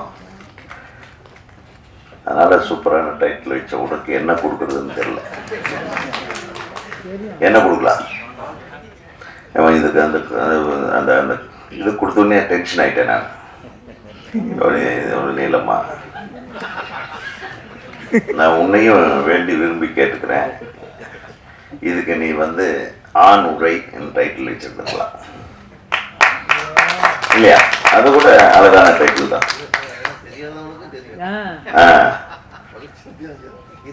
இல்ல இது எல்லாத்துக்குமே தெரியும். இது இங்கிலீஷ்ல இருந்தாலும் சரி, இது எல்லாரும் தெரிஞ்சு வச்சுக்கிறாங்க. அது வேற விஷயம், காமன் டைட்டில் தான். பட் நான் திங்க் பண்ணேன், சரி இது ஒரு விஷயமா இருக்குன்னு. இவன் அசிஸ்டன்ட் எடிட்டரா இருக்கும்போது என்னென்னலாம் மைண்ட்ல தோணுச்சோ, சினிமான்னா அப்படி இருக்கலாம் இப்படி இருக்கலாம், நல்லா உசுப்பேற்றி விட்டு ஜாலியா இருக்கலாம், மேட்ரு அப்படி ஒரு ஃபிகர் கரெக்ட் பண்ணிக்கலாம், அப்படி ஏதோ யோசனை பண்ணிட்டு வந்திருப்பான் போல் இருக்கு. அதையெல்லாம் வச்சு ஒரு படம் எடுத்துக்கலாம்.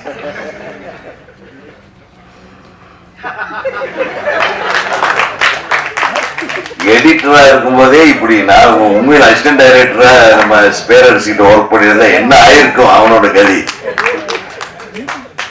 நாங்கெல்லாம் அந்த காலத்துல அசிஸ்டன்ட் டைரக்டர் 2 படத்தில் ஒர்க் பண்ணிருவோம். முதல்ல ஜெமினி ஃபிலிம் சர்க்கியூட்ல நான் வேலை பார்த்தப்போ, அப்போ நம்ம அந்த அசிஸ்டன்ட்லாம் போட்டுக்கிறதா, நம்ம தான் ஃபிலிம் இன்ஸ்டியூட்ல இருந்து வந்திருக்குமே அப்படின்ற ஒரு பெரிய ஒரு ஈகோ வேற. அவர் எம்டி கூப்பிட்டு கேட்குறாரு, இந்த படத்துக்கு நீங்கள்லாம் அசிஸ்டன்ட் அசோசியேட்டாக இருக்கும்.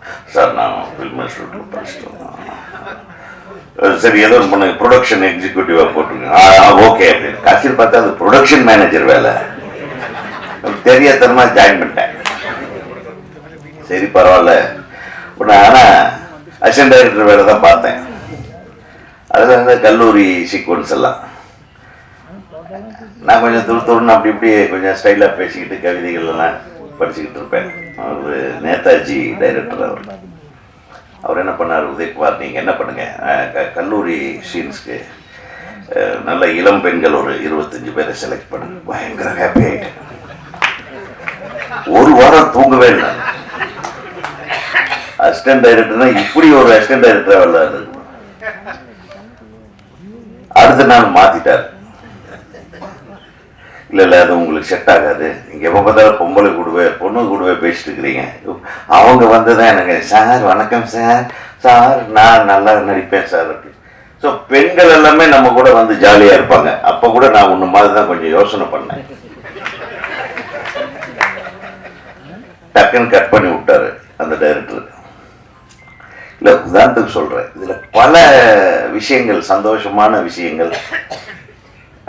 அந்த வயசு இல்லையா நம்ம வர்ற, அதாவது ஒரு தொழில வந்து நம்ம வந்து கற்றுக்க வர்ற வயசு இருக்கு பாருங்க, அது வந்து ஒரு மாதிரியான ஒரு வாலிப வயசு. அப்படி இப்படி அளப்பாயிர வயசு. அந்த எண்ணங்கள்ல அந்த காண்டத்துக்கும் இதுக்கும் நடுவில் மாட்டிக்கிட்டு அந்த அளப்பாயிர வயசு. ஆனால் யதார்த்த வாழ்க்கை அப்படியே இந்த 2-3 பொண்ணுங்க ரொம்ப அழகாக நடிச்சிருந்தாங்க. சூப்பராக இந்த கேரக்டரை தாடிக்காரங்க ஹீரோ. நீ அதுக்கு வந்து இவர் ஒரு மேட்ரே யோசனை பண்ணிட்டு இவங்க எல்லாம் ஊசு பேத்தி விட்ட கடைசியில் போய் பார்த்தா பொசுக்குன்னு இதை கட் பண்ணி இது மேக்கப் போடுறதுக்கு முடிச்சா பாருங்க. Hats off. என்னடா படம் போய் பார்க்கல, கடைசியில் வந்துட்டு இந்த படத்தை பற்றி நான் ஏற்கனவே பார்த்துட்டேன். இந்த படம் முதல்லயே டைட்டில் சொன்னப்போ உடனே உட்காந்துட்டேன், காட்டுறாரு.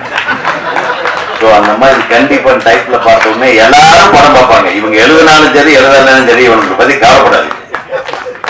ஓகே தலைவரே கரெக்டா அப்படின்னு ஒரு படத்தை குறும்படத்தை பார்த்தோம் அப்படின்னு நீ என்ன வேணாலும் எழுதிக்கோ, அப்படியே நம்மளும் பார்ப்போம்னா எல்லாரும் ஸ்கிராப் பண்ண ஆரம்பிச்சிடும். ஸோ ஒரு மிகப்பெரிய வெற்றி படத்தின் டைட்டில் நீ வச்சிருக்கிற.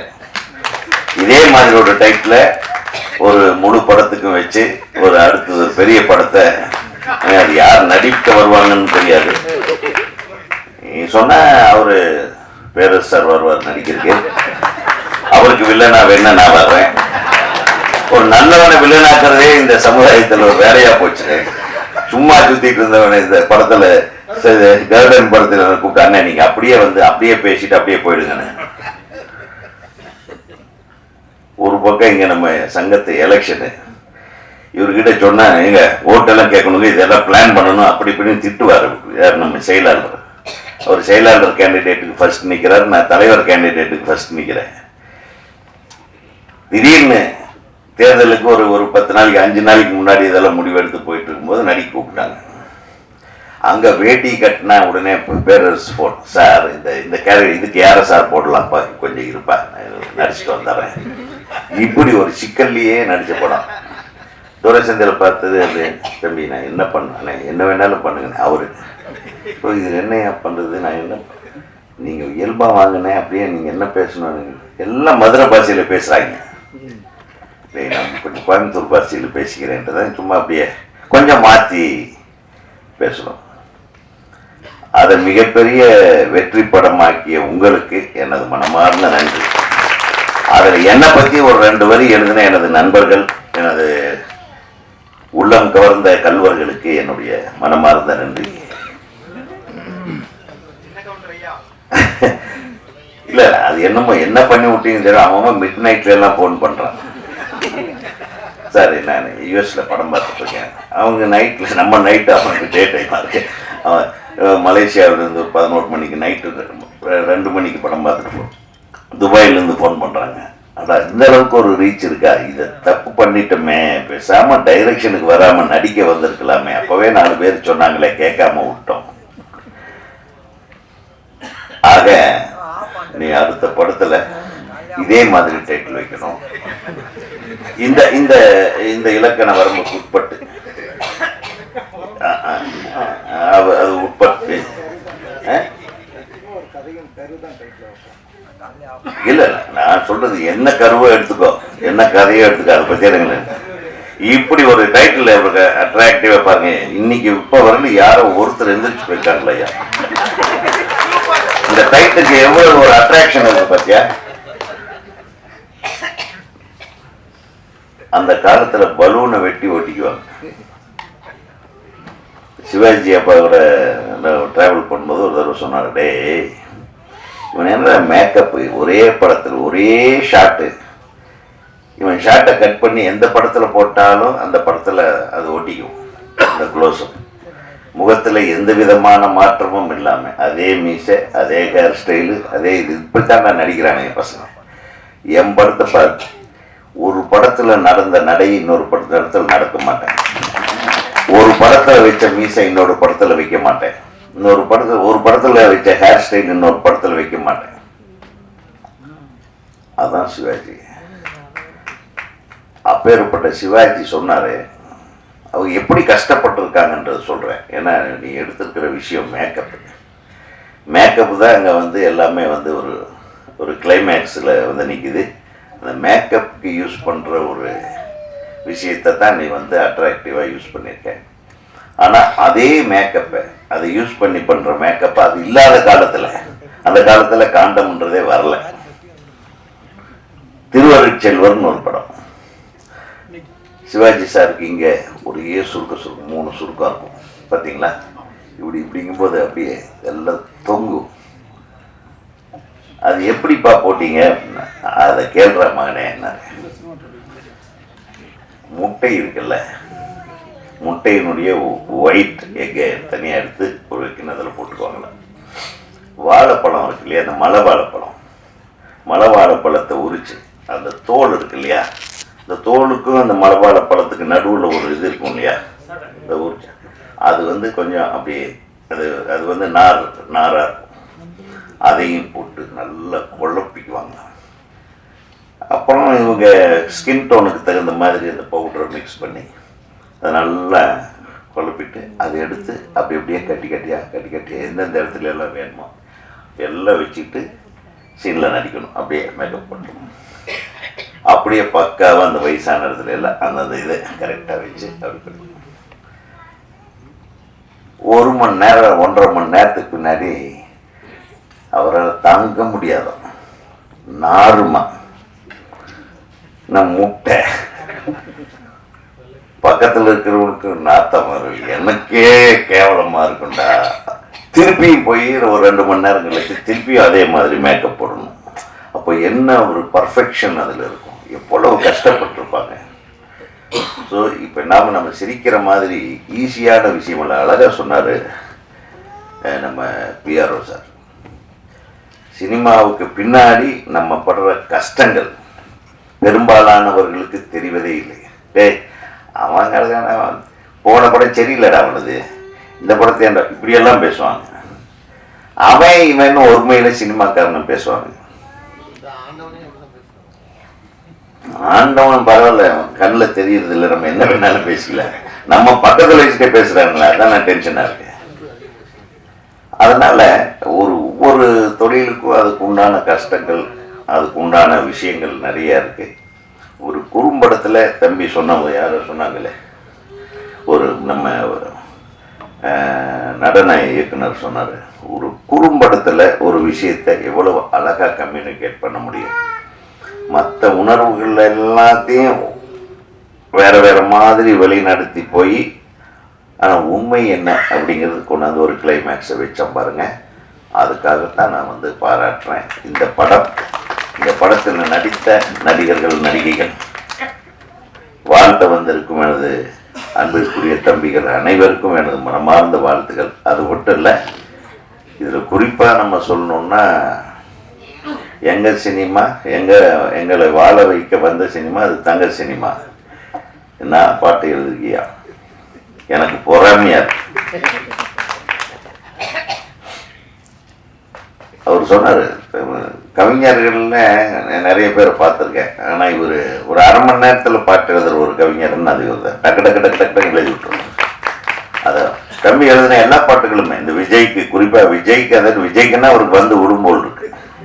பட்டன்னு பட்டாசு வெடிக்கிற மாதிரி திருப்பாச்சியும் சிவகாசியிலையும் அவர் எழுதின பாட்டுகள்லாம் இன்னைக்கு வரையிலும் அந்த 2 படத்தையும் இப்போ திருப்பி ரீரிலீஸ் பண்ணாங்கன்னு வை அண்ணே, அப்புறம் உங்கள் டேட்டுக்கு நாங்கள் அலையணும்னே.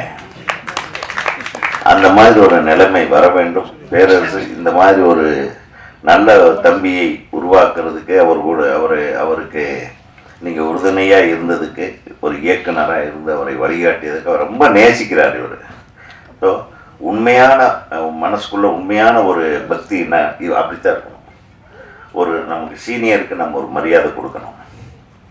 எனக்கும் தான் 4 சீனியர் ஜூனியர் இருந்தாங்க.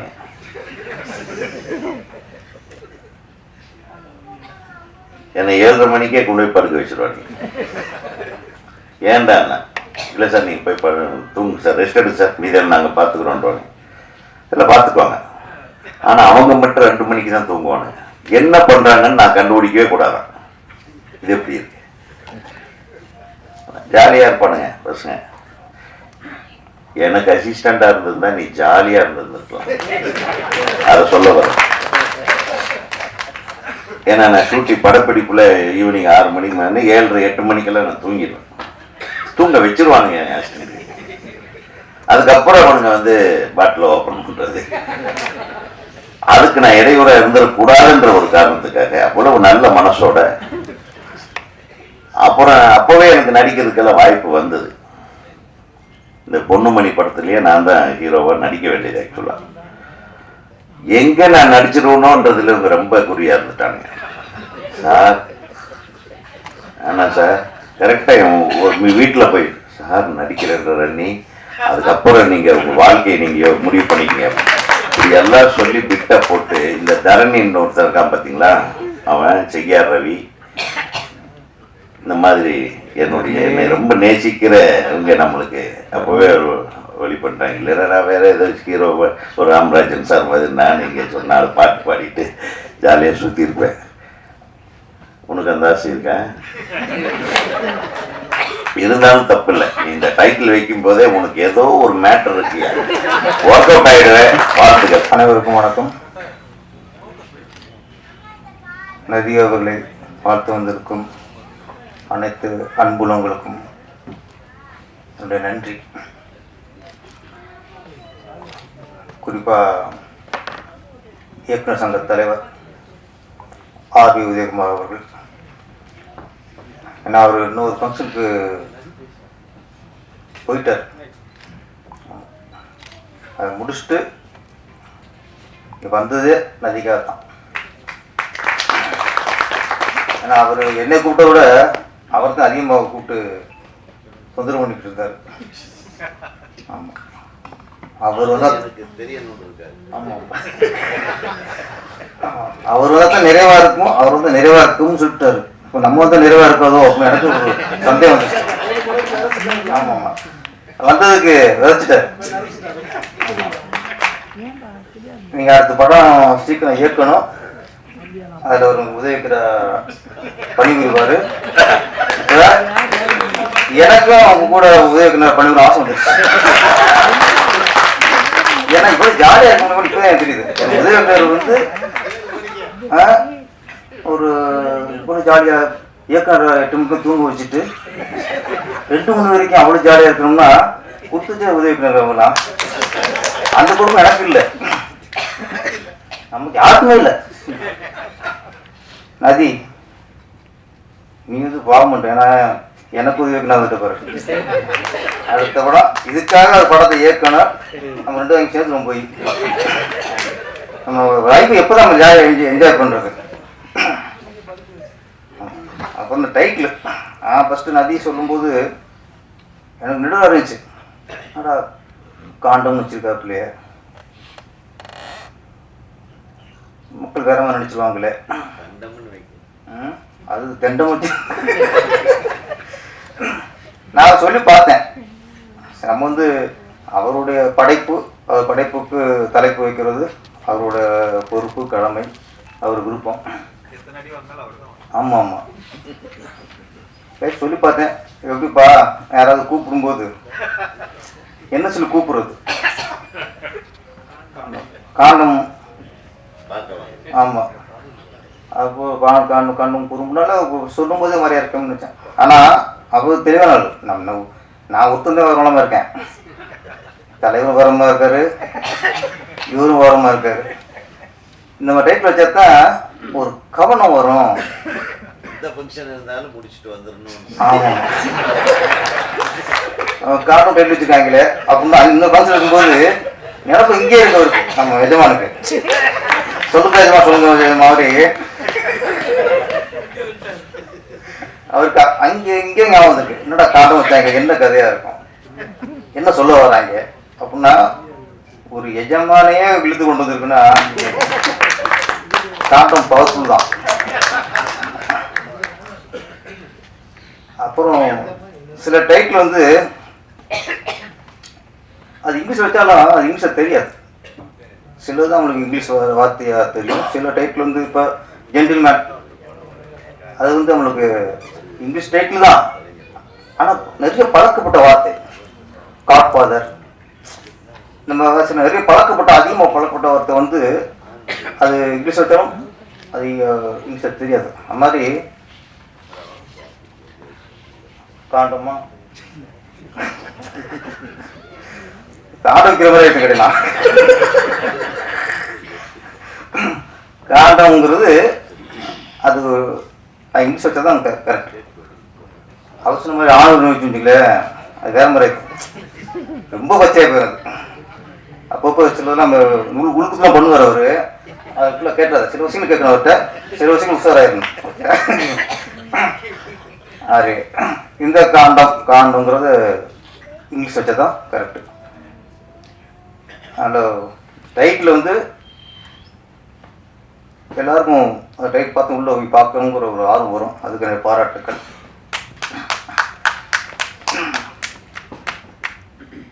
அப்புறம் இந்த படத்தில் எனக்கு பாட்டு எழுத வாய்ப்பு கொடுத்ததுக்கு ஃபர்ஸ்ட் நன்றி, எனக்கு நன்றி.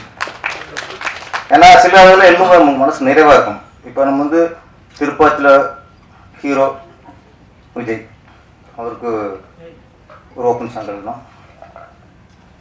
சிவகாசினி விஜய் தான் ஹீரோ, அவருக்கும் அறிமுக பாடல் எழுதணும். நம்ம அசோக் ராஜ் தான் நம்ம பாட்டு எழுதி டெம்போவில் போட்டுருவோம். அதை ஆட வச்சு அந்த விஷுவலில் பவர் ஏற்றுவார், பவர் ஏற்றுவார். அவர் எல்லா படத்துலையும் அவர் தான் ஓப்பனிங் சார். நம்ம திருப்பதியில் நம்ம அஜித் சார், திருப்பதி வந்தால் திருப்போம் பாடல். தருமபுரி நம்ம கேப்டன் விஜயகாந்த் அவர்களுக்கு ஓப்பனிங் சாங் எழுதணும். ஒவ்வொரு படங்கள்லையும் ஒவ்வொரு ஹீரோவுக்கு அறிமுக பாடல்கள் அவங்கள போந்து பாடுறது, அவங்களுக்காக எழுத சாங் நிறைய எழுதணும். விஜய்க்கு எழுதணும், அஜித்துக்கு எழுதணும், விஜயகாந்துக்கு எழுதணும், அர்ஜுனுக்கு எழுதணும், எல்லாம் எழுதணும். ஆனால் இவங்களுக்கு எல்லாம் இவங்க ஹீரோ. இந்த ஹீரோக்குல்லாம் ஹீரோ யாரு? சினிமா.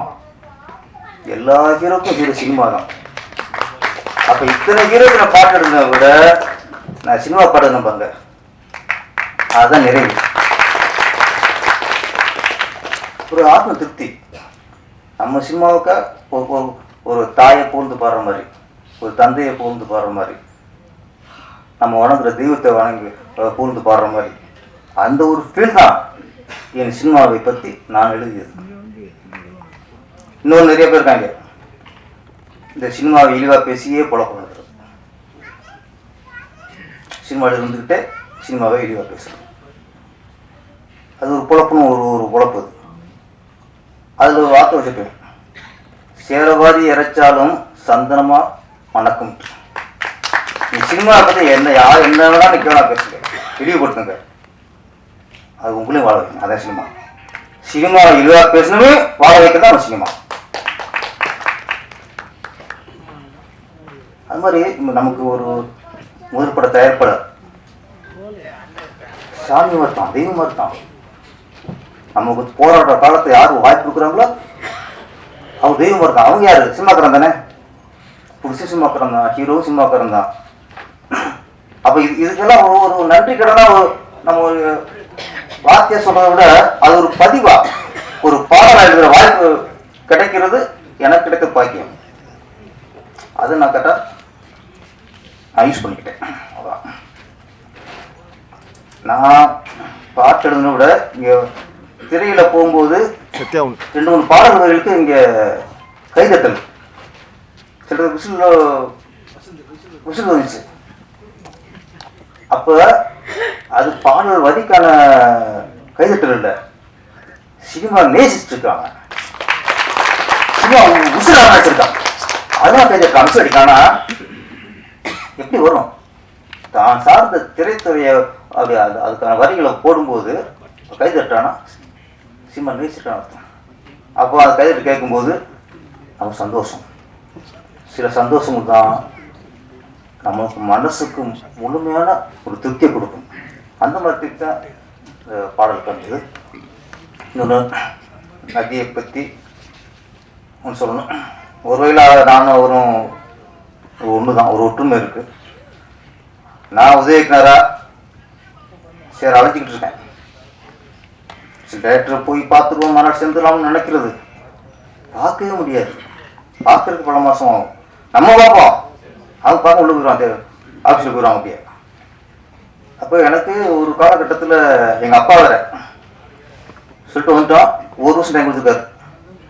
1 வருஷம் எங்கே ஏதாவது ஹஸ்பண்டை சேர்ந்துட்டா ஓகே, இல்லைன்னா ஊருக்கு வந்துட்டார், ஜாமீனில் விட்ட மாதிரி. அப்போ இது வேற, அங்கே ஒரு டைம் பா மாதிரியே போயிடுச்சு. 1 வருஷம் இதுக்குள்ள சேரணும் அப்படியே போய் என்னடா எங்கேயும் சேர மாதிரி நம்மளுக்கு தென்படலை. அப்போ சினிமாவில் ஏதோ ஒரு பிடிமானம் வேணும், சினிமாவில் ஏதோ ஒரு இதில் நம்ம ஃபஸ்ட் சேர்ந்துக்குவோம் அப்படின்ட்டு நான் உதயகுமார் சேர்றதுக்கு முன்னாடி நான் உதவி எடிட்டராக பணி புரிஞ்சேன்.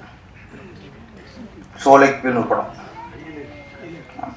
அதில் நான் உதவி எடிட்டர். நான் சும்மா ஏதோ ஒன்று நம்ம ட்ராவல் பண்ணணும், அதில் ட்ராவல் பண்ணி அதுக்கப்புறம் சார் ராமநாத் சார்கிட்ட உதயகுமார் ஒர்க் பண்ணி அதுக்கப்புறம் டைரக்டர் ஆகிட்டோம். அது மாதிரி இவரும் உதயகுமார் சேர வந்தவர் தான், இயக்குனர் கனவோட வந்தவர் தான். இந்த ட்ராவலில் சரி ஏதோ ஒரு இதில் ஒரு கட்டுமரத்தில் ஏறிவோம் அப்படின்னு ஏறின கட்டுமரம் தான் எடிட்டிங். என்னோட எல்லா படங்களுக்கும் எடிட்டர் வந்து ஜெய்சங்கர் சார், திருப்பாச்சி எல்லா படம் வரலாம். அப்புறம் 3ஆவது படத்துலேருந்து இவர் ஜாயின் பண்ணார் அது. அப்போ யாராவது நம்ம கவனத்தை ஈர்ப்பாங்க, ஒரு கேமரா அசிஸ்டண்டோ இல்லை ஒரு எடிட்டர் அசிஸ்டண்டோ. இப்போ டான்ஸ் மாஸ்டர் இருக்கும்போது டான்ஸ் மாஸ்டருக்கு அசிஸ்டண்ட்லாம் இருப்பாங்க. யார் நம்ம கவனத்தை ஈர்க்கிறாங்களோ அவன் உண்மையான உழைப்பாளி, நேர்மையான உழைப்பாளி. அவன் சில பார்ப்பான் கேமரா அசிஸ்டண்ட்ல 2 பேர் பண்ணுவாங்க, ஆனால் யாரோ ஒருத்தர் மேலே அவன் பார்வைப்படும். அடிக்க அவன் பேர் நம்ம கூப்பிட்டு கேமரா சொல்லுவான். அவன் யாருன்னா அவன் தான் சினிமாவில் உண்மையாக சினிமா உயிராக நினைச்சு உழைக்கிறான். அந்த மாதிரி ஒரு ஆள் தான் அவர். ஏன்னா ஜெய்சங்கர்கிட்ட அவர் ஒர்க் பண்ணும்போது இவர் பக்கம் கவனம் திரும்புது. ஏன்னா இப்போ போகலாம் விடிய கூட உட்காருவார். அந்த மாதிரி ஒரு உழைப்பை, ஏன் உழைப்பு எப்படி வரும்னா நம்ம நேசிக்கிற தொழிலை நம்ம பண்ணாதான் அந்த உழைப்பு வரும். நம்ம பிடிக்காத தொழிலை பண்ணும்போது அந்த உழைப்பு வராது. அதனால் இவர் சினிமாவை உயிராக நினைக்கிறாரு, அதனால் அந்த உழைப்பு வந்திருக்கு.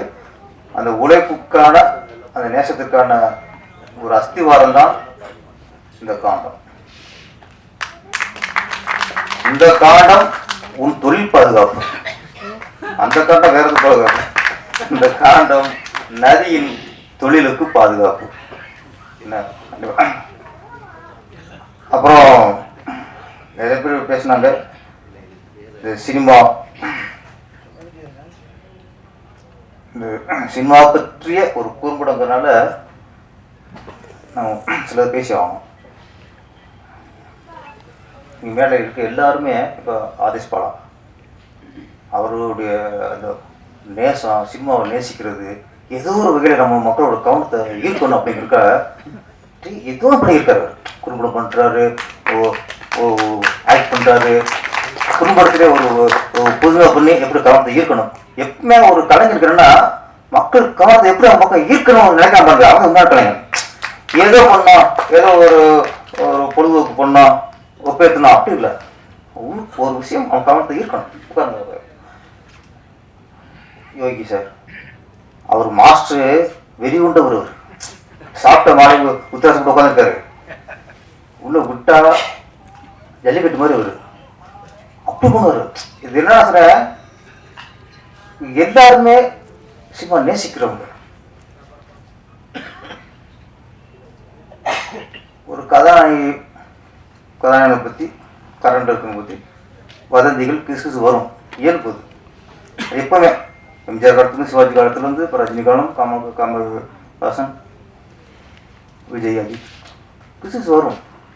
அது சில விஷயம் வச்சு அவங்கள பாதிக்காது. அவங்களே அதை கடந்து போகிறாங்க, நினைக்க மாட்டாங்க.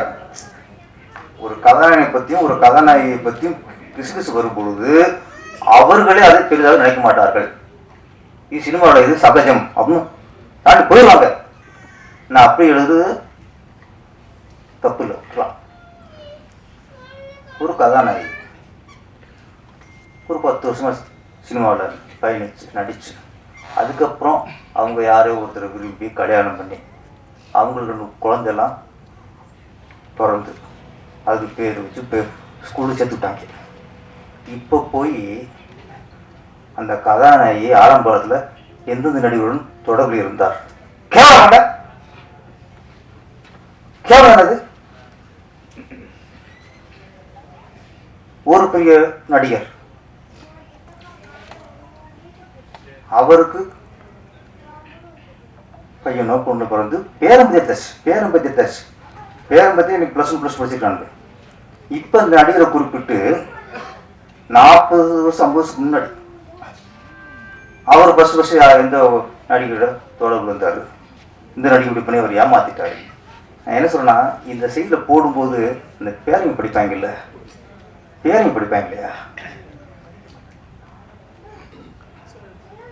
பொண்ணுங்க உங்கள் அம்மாவை பற்றி எழுதும்போது நீங்கள் அந்த பொண்ணுக்கு 10 வயசு 12 வயசு இருக்கு.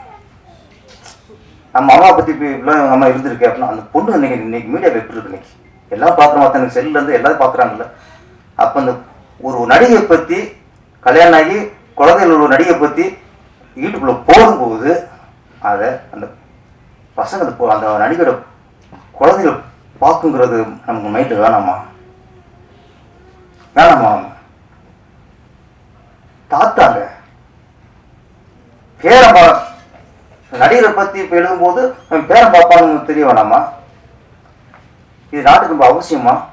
இது என்ன சொல்ல வரிய? இது என்ன தேசப்பற்றா? இது என்ன நாட்டுப்பற்றா? சினிமாவில் அப்பவும் சொல்கிறேன், கரெக்டில் நடிகர் இருக்காங்க, இப்போ எழுதுங்க, குழப்பம் நடத்துங்கலாம், பிரச்சனை இல்லை. 40 வருஷம் முன்னாடி இன்னும் ஒரு நீ ஆரம்பிச்சுறாங்க, போன ஜென்மத்தில் இவர் எப்படி இருந்தார் அது.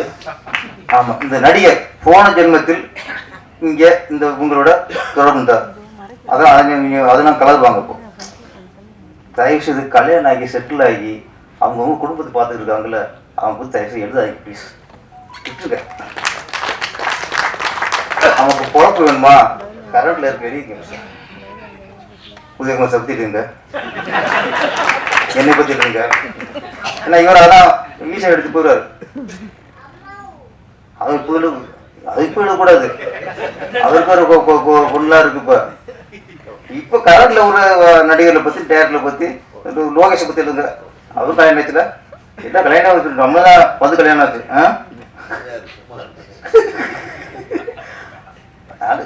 வதந்திகள் எல்லாமே தயவுசு கல்யாணம் ஆகி செட்டில் ஆகி குழந்தை குட்டியோட பேரப்பிள்ளையோட இருக்கிற பத்தி தயவுசு நம்ம எழுத வேணாம். அப்படிங்கிற ஒரு சினிமாக்காரனா என்னோட பொதுவாகவே பெண்கள் அளவுற எழுதக்கூடாது. பொதுவாக இது நான் ஒரு சாய்ஸ். ஏன்னா அப்படி முடிச்சா திங்க மாட்டாங்க, கொஞ்சம் தூக்குவோம். என்ன ஒரு நாள் ஃபுல்லாக அடிக்கிறவனை அப்புறம் ஆப் அடிக்க வச்சு அப்புறம் குவார்ட் அடிக்க வச்சு அதுக்கப்புறம் கொஞ்சமாக தூக்குவோம். அது மாதிரி இது கொஞ்சம் பார்த்துக்கணும். அது வந்து ரொம்ப அவங்களோட இல்லாமல் அவங்க சந்ததிகள்லாம் பாதிக்கப்படும். ஒரு சின்ன விஷயம் சொல்லிடுறேன், ஏன்னா பேசணும் வந்தாச்சு. இப்போ அந்த நடிகையோட பொண்ணு அது ஸ்கூலுக்கு போகுதுல்ல, அது ஃப்ரெண்ட்ஸ் இருப்பாங்கல்ல, நடிகை பற்றி எழுதும்போது அந்த குழந்தையோட ஃப்ரெண்ட்ஸும் பார்ப்பாங்களே சார், பார்ப்பாங்கல்ல. அந்த நிலையில யோசிப்பாங்க சார் ப்ளீஸ். அப்ப யாரை பாதிக்குது? அந்த குழந்தை, அந்த பிரின்ஸ் வந்து நாளைக்கு பிரின்ஸ் கட் பண்ணுங்க உங்க அம்மா இப்படியா அப்படின்ட்டு சந்ததி ஏன் கெடுக்குறிய? அதுலேயும் வருஷத்தை பாய்ச்சிருங்க. ஏன்னா இந்த படத்து கதை அப்படி. சினிமான்னா சும்மா சினிமா எல்லாம் கிடைக்கும், ஈஸியாக கிடைக்கும், அது கிடைக்கும், பொண்ணுங்க அப்படி இருப்பாங்க அவங்க ஒழுங்கத்தான் இருந்தாங்க. ஹீரோ ஃபர்ஸ்ட் நவராத்திரி சிவாஜி கணேசன் நடிக்கிறான். 3 கட்டப்பு 4 கட்டப்பு ஒவ்வொன்றும் ஒரு டிஃப்ரெண்ட் நல்லா தான் இருந்தாங்க. இவங்க புஷ்பேத்தி சினிமா அப்படின்னா அவங்களுக்கு ஆசை வந்துருச்சு. ஓகே தனியாக பொண்ணு மாட்டினா அதுதான் மனைக்கு நினச்சிக்கிட்டு அது இல்லை. சினிமாவில் சொற்பசுறேன், ஆண்களை விட பெண்கள் சினிமாவில் ரொம்ப நேர்த்தியா, ரொம்ப நேர்மையா, ரொம்ப பொறுப்பாக பண்றாங்க. அது மேக்கப் இருக்கட்டும், காஸ்டியூமா இருக்கட்டும், இப்போ வந்து பாருங்க இங்கே ஆண் அசிஸ்டண்டோட ஒரு பெண் அசிஸ்டண்ட் கரெக்டாக இருப்பாங்க. அப்படி இருக்காங்க சினிமாவில் பெண்கள்லாம். யார் வந்து உங்களுக்கு இழிவா பேசிக்கிறீங்க? அதனால இந்த சினிமா அப்படிங்கும்போது ஆளாரும் ஒரு கற்பனை எப்படி இருக்கும், அப்படி இருக்கும். எல்லா தொழிலிருந்து எல்லாமே இப்படிதான். காவல்துறை இப்போ சவுக்கு சங்கரா கைது பண்ணிருக்காரு, அவங்க சவுக்கு சங்கர். காவல்துறை அப்படின்னா அது ஒரு தொழில், காவல் தொழில் தான். அப்போ காவல்துறையோட பெண் காவலர்களை அவர் இல்லை பேசுறதுல அவர் வேற மாதிரி தாட்டில் போய் மாட்டிட்டார். ஒரு பெரிய அதிகாரிய குற்றச்சாட்டு சொல்லி போய் அதை சொல்லிட்டார். அப்போ என்னதான் இருந்தாலும் ஒரு காவல்துறையில் ஒரு பெண் அதிகாரிகளை பற்றி தவறா ஒரு நம்ம தோன்ற அளவுக்கு பேசினாரு. அதனால தீர்வு வச்சிட்டாங்க. என்னை தவிர காவல்துறையும் ஒரு தொழில் தான், சினிமா துறையும் ஒரு தொழில் தான். இந்த காவல்துறையில் பேசினதா அப்படி உள்ள வச்சீங்கன்னா சினிமா துறையில் எவ்வளோ பெண்களை கேள்வி பார்த்தீங்கன்னா அப்படி உள்ள வைக்கணும். எத்தனை மேடையில ஒரு பப்ளிக் மேடை பேசிருக்காங்க. நடிகர்லாம் ஐட்டம் சொல்லியா என்ன பண்ணீங்க அவங்கள? நான் சொன்னேன் காவல்துறையும் ஓகே, சினிமா துறையும் ஓகே, விவசாயம் ஓகே, எந்த துறையாலும் சரி பெண்களை ஒருத்தீங்க பிரச்சனைனா தூக்கி உள்ள வைங்க. அதுவும் சினிமா துறை நடிகனா அவங்க என்னமோ உலகத்துக்கு தத்துட்டு நினைக்கிறாங்க. இவங்க எப்படி காவல்துறை சார்ந்த பெண்ணை ஒரு இழிவா பேசினதுக்காக ஒருத்தர் தூக்கி உள்ள வச்சிங்களோ, அதே மாதிரி இனிமே சினிமா துறை சேர்ந்த ஒரு நடிகை பற்றி யாராவது இழிவா பேசினா இதே மாதிரி உள்ள வைங்க ஃபர்ஸ்ட். ஏன்னா இது இந்த கார்ட்டூன் குறும்படம் நம்முடைய இந்த மாதிரி இந்த இழிவா பேசுறவங்களுக்கெல்லாம் ஒரு பாடம். யாரெல்லாம் சினிமா இழிவா தப்பா நினைக்கிறாங்களோ அவங்களுக்குலாம் ஒரு பாடம் தான் காண்டம். இப்படி ஒரு சினிமா நேசிக்கிறதுனால தான் இந்த பாட்சா படத்தை சொல்றாங்கல்ல, நாட்டின் நரம்புலாம் முறுக்கிறத அடி அடிச்சாங்க. அந்த மாதிரி சினிமாவில் இந்த அளவுக்கு நேசிச்சவரால தான் இப்படிலாம் எடுக்க முடியும். வாழ்த்துக்கள். குறும்படம் அடுத்து பெருங்குடமாக எடுத்து மிகப்பெரிய வெற்றி அடைய வேண்டும். நன்றி, வணக்கம். சின்ன தயக்கம். சினிமா இது 13 வயசுல எனக்கு வந்த ஒரு சின்ன ஆசை. அதை பிடிக்கிறதுக்காக தான் சென்னை தேவையில் வந்தேன். சென்னை வந்த முதல் நாளே என்னைய சினிமா ஏத்துக்கிட்டது அப்படிங்கிற ஒரு சம்பவம் இருக்கு. அந்த சம்பவம் முதல் நாளே நான் சினிமாவுக்குள்ள காலத்தை வச்சுங்கிறதால பயம் கிடையாது. எவ்வளோ பிரச்சனை வந்தாலும் தைரியமா இருந்தேன். ஏன்னா 2003 சில பல காரணத்தால சென்னை வர வேண்டிய சூழ்நிலை ஆச்சு.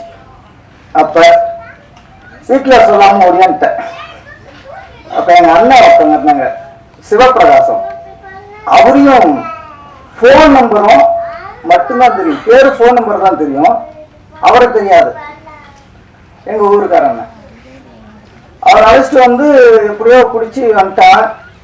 கிளம்பி போகும்போது எதுக்குடா வந்த, எதுவும் சொல்லாம வந்துட்டியா அப்படின்னு ஒரு திட்டினாங்க.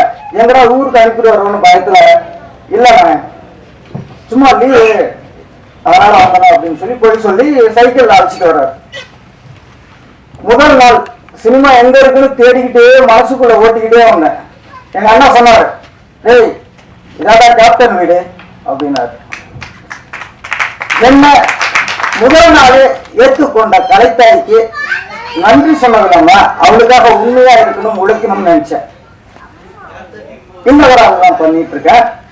அதுக்கு சில சினிமால ஏமாற்றங்கள், துரோகங்கள், பிரச்சனைகள் எல்லாம் இருக்கும். அதை தாண்டுதலா ஜெயிக்க முடியாது அப்படிங்கிறத தெரிஞ்சுக்கிட்டேன். அப்புறம் ஒரு சில பேருக்கெல்லாம் சில நன்றி சொல்லணும். அதனால எனக்கு சரியா பேச தெரியாது, இருந்தாலும் தவறா இருந்தா மன்னிச்சுக்கங்க. அதே மாதிரி நான் முத சினிமாவுக்கு காரணமா இருந்தது கே.எஸ். ரவிக்குமார் சார். ஃபர்ஸ்ட் அவர் நடிகர் நினைச்சிட்டு அவர் மாதிரி ஆகணும் அப்படின்னு சொல்லிட்டு எல்லா வேலையும் பார்த்தேன். ஒரு 10th படிக்கிறதுக்கு முன்னாடி அவர் டைரக்டர் போ அப்படின்னாங்க. ஐயோ டைரக்டரா, அப்ப அவர் நடிகர் இல்லையா அப்படின்னு. டைரக்டர்னா என்னவா இருக்கும் அப்படின்னு யோசிக்க ஆரம்பிச்சிட்டேன் ஒரு 8வது 9வதுலயே. அதனுடைய விளைவு தான் சினிமா தேடி வந்தோம். இங்க வந்ததுக்கு அப்புறம் தேடல் போகும்போது நிறைய ஏமாற்றங்கள் அப்படி இப்படி பிடிச்சி அப்படியே வந்துட்டு ஆக்டிங் படிச்சு வந்தேன். சொந்த மடம் அப்படி பார்த்தாலும் என் வாழ்க்கையிலேயே முதல் முறையா சென்னை வந்து எனக்குன்னு ஒரு ட்ரெஸ் எடுத்து கொடுத்தாங்க சார், பேரர் சார். அது வந்து எனக்கு ரொம்ப ஃபீல் ஆச்சு. ஏன்னா சென்னை வந்து அப்போ ஒரு 7-8 வருஷம் ஆச்சு. பல கஷ்டப்பட்டு எப்படியோ அசிஸ்டன்ட் எடிட்டர் பிடிச்சிட்டேன். அப்போ ஒர்க் பண்ணும்போது சார் கொடுத்தாங்க. அப்போ மேலே சொன்னாங்க, ஏங்க அவர் சம்பளம் எவ்வளோ வாங்குறதுன்னு தெரியல, வெறும் ட்ரெஸ்ஸை மட்டும் கொடுத்து அவரோட போத்திக்கிட்டு வருவாங்க, அதனால தைக்கிறதுக்கு சேர்த்து காசு கொடுங்க அப்படின்னா சார் டைலரையும் வர வச்சு தைக்கிறதுக்கு காசு கொடுத்து எல்லா உதவியும் பண்ணாங்க. ஸோ அன்னைக்கு ஒரு ஃபீல் எனக்கு. நான் இந்த என்னது கலைத்தாயின்னு போறதுக்கு காரணம் வெறும் வார்த்தை அல்ல, அது என்னோட உணர்வு. ஸ்கிரீன்ல பல வருஷமா சொல்லிட்டு இருந்தேன், என்னோட சினிமாவின் தந்தை கே.எஸ். ரவிக்குமார், தாய் பேரரசு. அதுக்கு காரணம் சொல்றேன். தந்தை ஒரு வித்துல இருந்து உருவாக்குறவன் தந்தை, ஆனால் அதை பாதுகாக்கிறவ தாய், அந்த கருவை பாதுகாக்கிறவ தாய். கே.எஸ். ரவிக்குமார் சாரால நான் சினிமாவுக்கு கிளம்பி வந்து பேரரசு சாரால கொஞ்சம் தான் வளர்ந்தேன். சார் நிறைய இடத்துல என்னை பத்தி நிறைய சொல்லுவாங்க, சார் நிறைய அப்படி வருவா சார், இப்படி வரும் சார், செம்மையா பண்ற சார் சொன்னேன். சார் நீங்க சொன்ன ஒவ்வொரு வார்த்தையும் காப்பாற்றணும்னு போராடுங்க சார். அவனோட வேலைப்பாடு தான் சார் இந்த மேடம். என்னை நிறைய மோட்டிவேட் பண்ணிருக்கீங்க, உங்களுக்கே தெரியாம என்ன நிறைய வேகமா ஓட வச்சிருக்கீங்க, அதுக்காக ரொம்ப நன்றி. காண்டம் இதை பத்தி கண்டிப்பா சொல்லி ஆகணும். சாரு சொன்ன மாதிரி ஒவ்வொரு விஷயத்துக்குள்ளும் ஏன் வச்சோம்னா காண்டம்னு சினிமாவில் இதுதான் ஒரு இடத்துல மிகப்பெரிய பிளஸர். அது சினிமாவில் காண்டத்தின் பயன் என்ன அதனுடைய அதை பத்தி உணர்த்துருங்கிறது தான் ஆசை. ஏன்னா நிறைய ஃபீல்டு இருக்கு, இந்த மேக்கப் அது இதுன்னு சொல்லும் போது நிறைய பேருக்கு தெரியல. சினிமாக்குள்ள நிறைய நல்ல விஷயங்கள் இருக்கு, அதை ஒவ்வொன்றா எடுத்து சொன்னா போதுங்கிறதால முதல் முயற்சியா நாங்க வந்து மேக்கப் டீமை ஒரு ஹைடன் பண்ணோம் அப்படிங்கிறதுக்காக எடுத்தோம். அது ஃபர்ஸ்ட் நானும் நண்பர் சிவாவும் நான் தான் ஃபர்ஸ்ட் இந்த கதையை பத்தி பேசணும். அப்படியே பேசி பேசி பேசி 2 பேரும் இது பண்ணி கொண்டு வந்துட்டோம். அது இந்த அளவுக்கு வந்து நிற்குதுன்னா அதுக்கு என்னோட உழைத்த சக நண்பர்கள் சிவா, அது கூட போஸ்ட் ப்ரொடக்ஷன் நண்பர்கள் சில பேர் மேடை கிடைக்கணும்னு ஆசைப்படுறேன் சார். ரவி அண்ணா, MP ரவி அண்ணா, ஆவடி ரவி அண்ணா, ரோஷன், எஜமான் அப்படின்னு வச்சிருப்பாங்க, சின்ன கவுண்டர் அப்படின்னு வச்சிருப்பாங்க. ஸோ அந்த கதாபாத்திரத்தினோட பவர் என்ன, வில் பவர், அந்த வில் பவருக்கான டைட்டில் வைக்கணும். ஸோ இந்த கதைக்கான வில் பவர் காண்டம் தான், அதனால வச்சோம். ஒவ்வொரு படத்தினோட கருவோட வீரியம் என்னங்கிறத காட்டுறதுக்கான டைட்டிலா அடுத்தடுத்து வச்சு வைப்போங்கிறத நான் உறுதி கொடுத்துக்கிறேன் சார்.